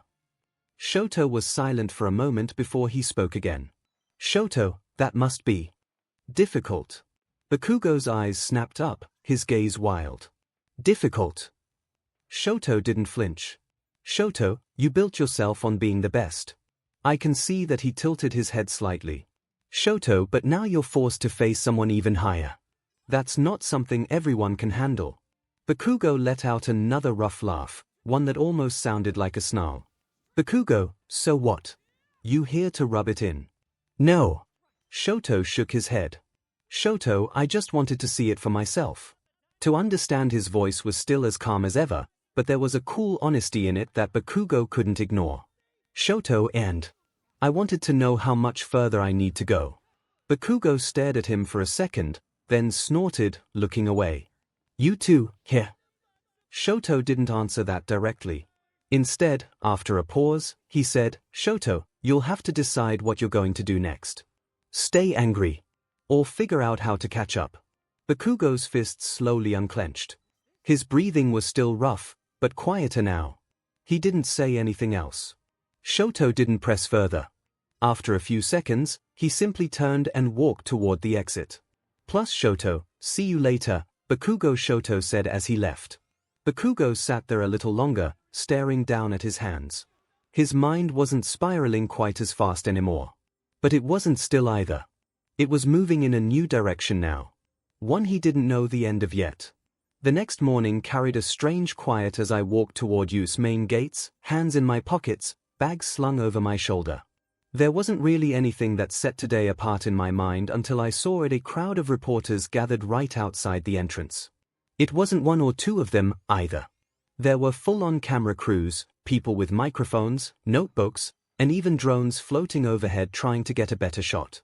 I slowed my steps a little as the sea of adults turned their attention toward me like I'd just stepped into a spotlight. There he is, one of them called, voice loud enough to carry over the general murmur. In an instant, they surrounded me. Microphones came up. Cameras flashed. Questions were thrown from every direction. Midoriya Izuku, correct. Is it true All Might teaches at UNO? What's his training regimen like? Their voices overlapped. I barely had time to answer one before another pushed through. I took a step back instinctively, trying to put some kind of distance between myself and the barrage of questions. A mic bumped against my chin. Someone else's camera lens nearly clipped my shoulder. I clenched my jaw slightly, glancing toward the school gate as if that would somehow offer a way out. No luck. They were right up against the property line, probably using every loophole they could to avoid officially trespassing. Izuku, this is way too much. I muttered under my breath. I could sue for this. Before I could seriously consider trying to force my way through the crowd or just phase through them entirely, a familiar voice rang out, calm and sharp enough to cut through the noise. That's enough. The reporters collectively stiffened. I turned my head and saw Aizawa-sensei standing there, eyes half-lidded but carrying that same constant weight of authority he always had. His scarf hung loose around his neck as he walked forward, gaze sweeping over the crowd like they were an annoyance rather than actual people. Aizawa, this is school property, he said evenly. Aizawa, if you step 1 foot past that line, it counts as trespassing and you will take legal action. I suggest you leave. The reporters backed up a little, their questions turning into quiet murmurs. I let out a breath I hadn't realized I was holding and straightened my posture. Izuku, thanks for the assist, Aizawa-sensei. He gave me a slight nod, glancing at me just briefly before turning back toward the building. Midoriya. Get to class. Yes, sir. I followed after him, walking through the gates and finally leaving the crowd behind. The halls were quiet compared to outside, and the moment I stepped into 1A's classroom, the normal energy returned. People were chatting, leaning against desks, reviewing notebooks. Kaminari and Kirishima were arguing about which pro hero had the best theme song. Mina and Toru were giggling about something, while Shoto sat in his seat by the window, arms crossed as usual. As I slid into my desk, Uraraka leaned over with a small smile. Ochiko, you okay, Midoriya? Saw all the reporters outside. Yeah, I said, rubbing the back of my head. Izuku, it's kind of overwhelming, honestly.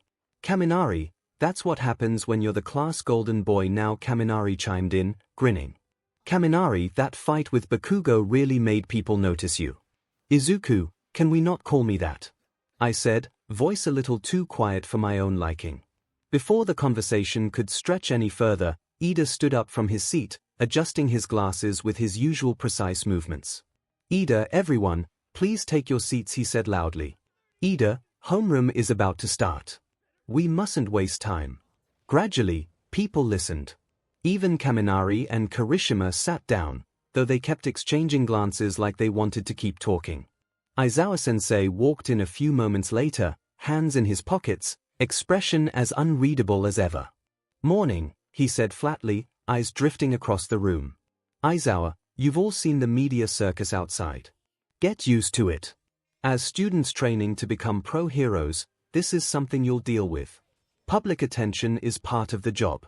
There were a few murmurs in response. Mina leaned toward Jiru, whispering something that made the other girl roll her eyes in quiet amusement. Aizawa continued. Aizawa, now. We have something else to settle today. Class leadership. That got everyone's attention. Heads turned. Conversation stopped. Leadership. Kaminari repeated. That's right, Aizawa said. Aizawa, we need a class president and a vice president.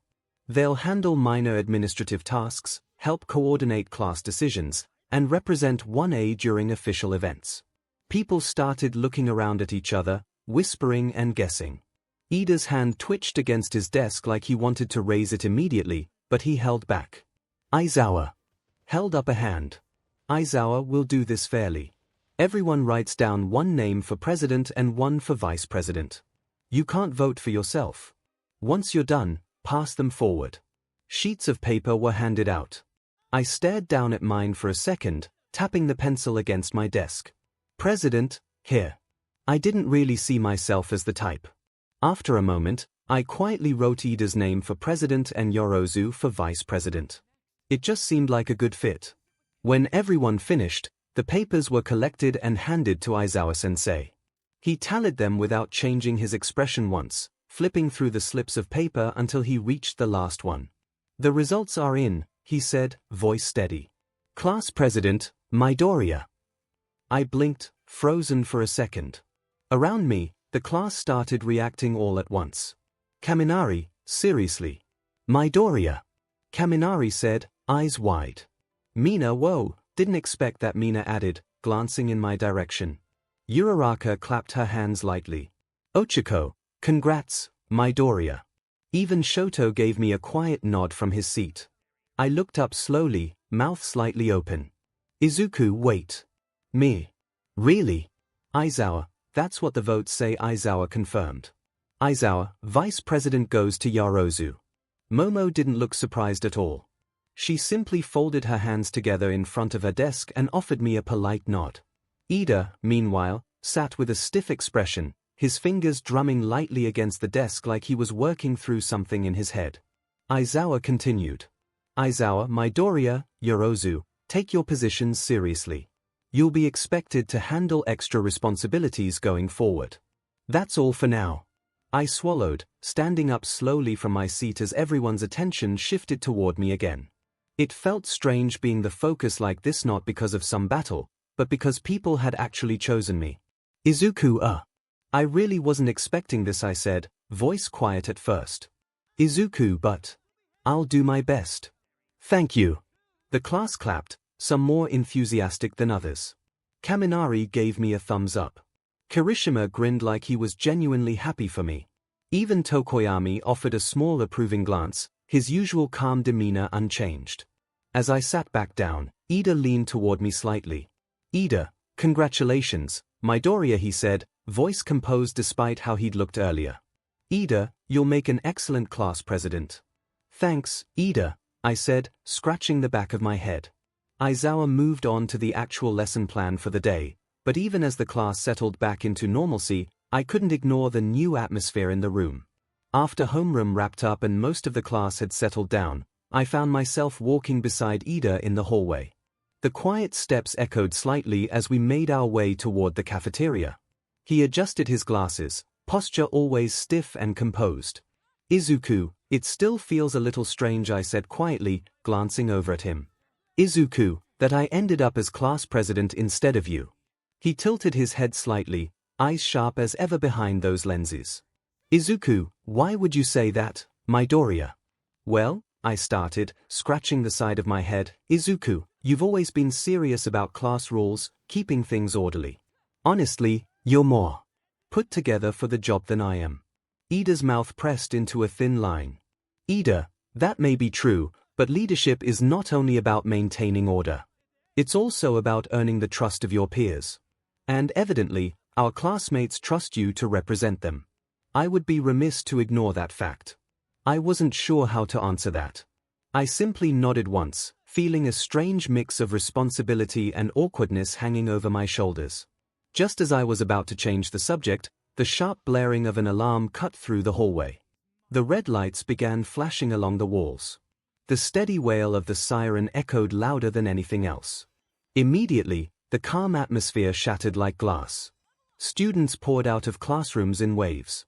The hallways filled with shouting voices, quick footsteps, people bumping into each other without even realizing. 𝐿𝐿, what's going on?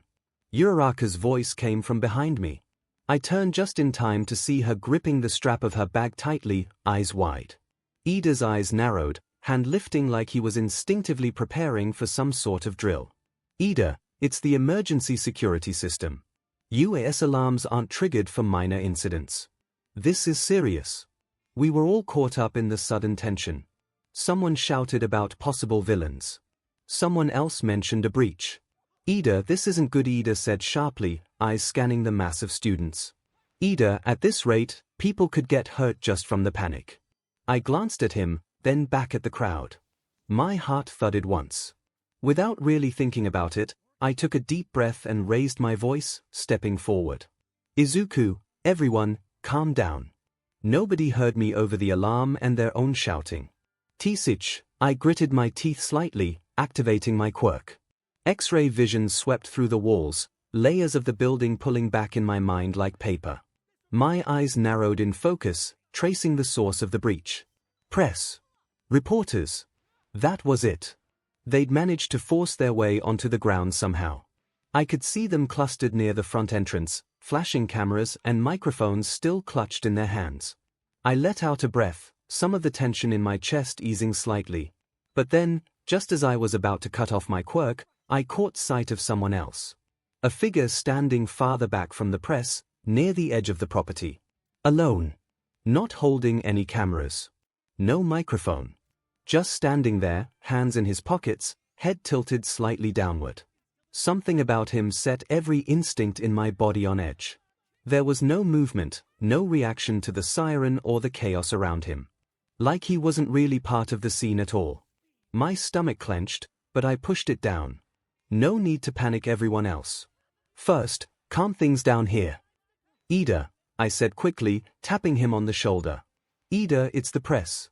Reporters got onto school grounds. That's all. His eyes widened slightly. Are you sure? I saw them, I confirmed, voice steady. 𝐒𝐿, yeah, remember I have enhanced vision. No villains. Just reporters. Relief flickered in his expression for a split second before he straightened, regaining his usual composed tone. In that case, he turned toward the crowd, lifting his hands high above his head like a conductor before an orchestra. Everyone, listen. It still wasn't enough. People were too far into their panic to hear him. Uraraka grabbed my sleeve lightly. 𝐿𝐿, Midoriya, what do we do? I clenched my fist, stepped forward again, and this time I pushed out my voice as hard as I could. 𝐒𝐿, everyone, calm down. It's not villains. It's just the press. That caught a few ears. Heads turned. 𝐈𝐵, catching the shift in energy, added in a loud, clear voice. 𝐈𝐵, I repeat. The breach is due to the press only. There is no threat to student safety. Please, return to your classrooms in an orderly fashion. Slowly, like a ripple moving through a pond, people began slowing down. The wave of panic ebbed bit by bit as the message spread. Students stopped running, some of them breathing heavily as they turned toward each other in confusion. Mina looked over at me from a few paces away. Mina, seriously? Just reporters? Yeah, I confirmed, letting out a slow breath as I stood beside Ida now. False alarm. Kaminari, man, that was way too much, Kaminari said, leaning against the wall and wiping sweat from his forehead. Once things finally settled, the red light stopped flashing. The siren cut off. In the relative quiet that followed, Ida and I shared a glance before heading back to our classroom with everyone else. As soon as we stepped inside, Aizawa-sensei was waiting, arms crossed, expression as unreadable as always. His gaze flicked toward me for a moment. Midoriya, he said, voice low and even. Aizawa, you saw what happened? Yeah, I said quietly, stepping closer so the others wouldn't overhear. Izuku, it was reporters. But there was someone else. Aizawa's brow twitched slightly. Explain. Izuku, there was a guy standing outside the gates, I murmured. Izuku, not with the press. I don't know who he was, but something felt off. He didn't move. He just stood there, watching everything. Aizawa didn't answer right away. His eyes narrowed slightly as he processed that. You're sure? Positive. He glanced out the window briefly, as if he might spot the figure himself, then returned his gaze to me. Aizawa, good work, Midoriya. I'll check into it. For now, keep that between us. Understood. I stepped back, letting the others return to their conversations as if nothing had happened. But that image of the man standing alone just beyond the press stayed sharp in my mind. Something told me this wasn't over. Not yet. The faculty room was unusually tense as the evening sun filtered through the tall windows, casting long shadows across the polished floor. Midnight stood near the now destroyed gate, eyes narrowed as she ran her fingers lightly along its surface. Her voice broke the heavy quiet.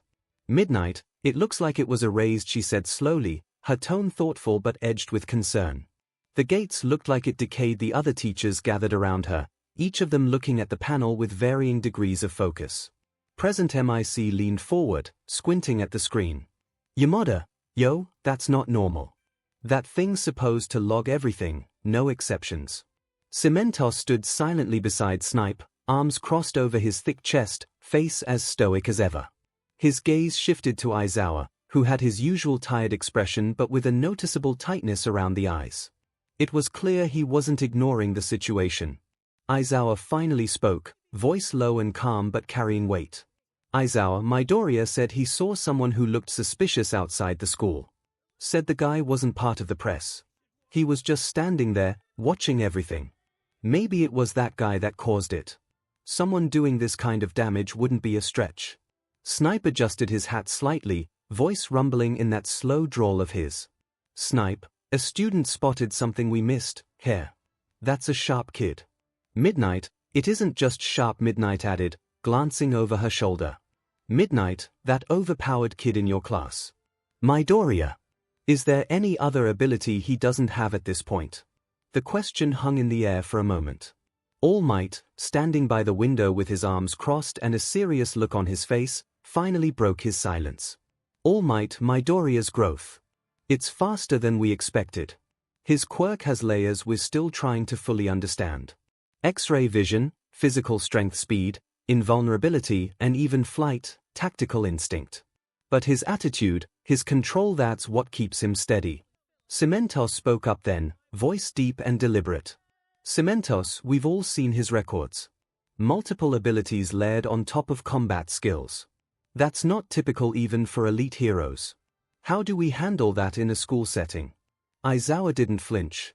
His tone was as flat as ever. Aizawa, we handle it by keeping an eye on him. No matter how talented he is, he's still a student. We guide him like anyone else. Make sure that power doesn't get ahead of his judgment. Hound Dog, who'd been silent until then, leaned against the doorframe, scratching idly behind his ear like he was processing the situation. His voice was rough and quiet. Hound Dog, still. It says something, doesn't it? That it wasn't any of us who noticed the suspicious figure first. It was him. The room settled into another pause, weighty and quiet except for the faint buzz of electricity from the panel. Midnight sighed, stepping back from the console. Midnight, someone doing this kind of damage serious, she said.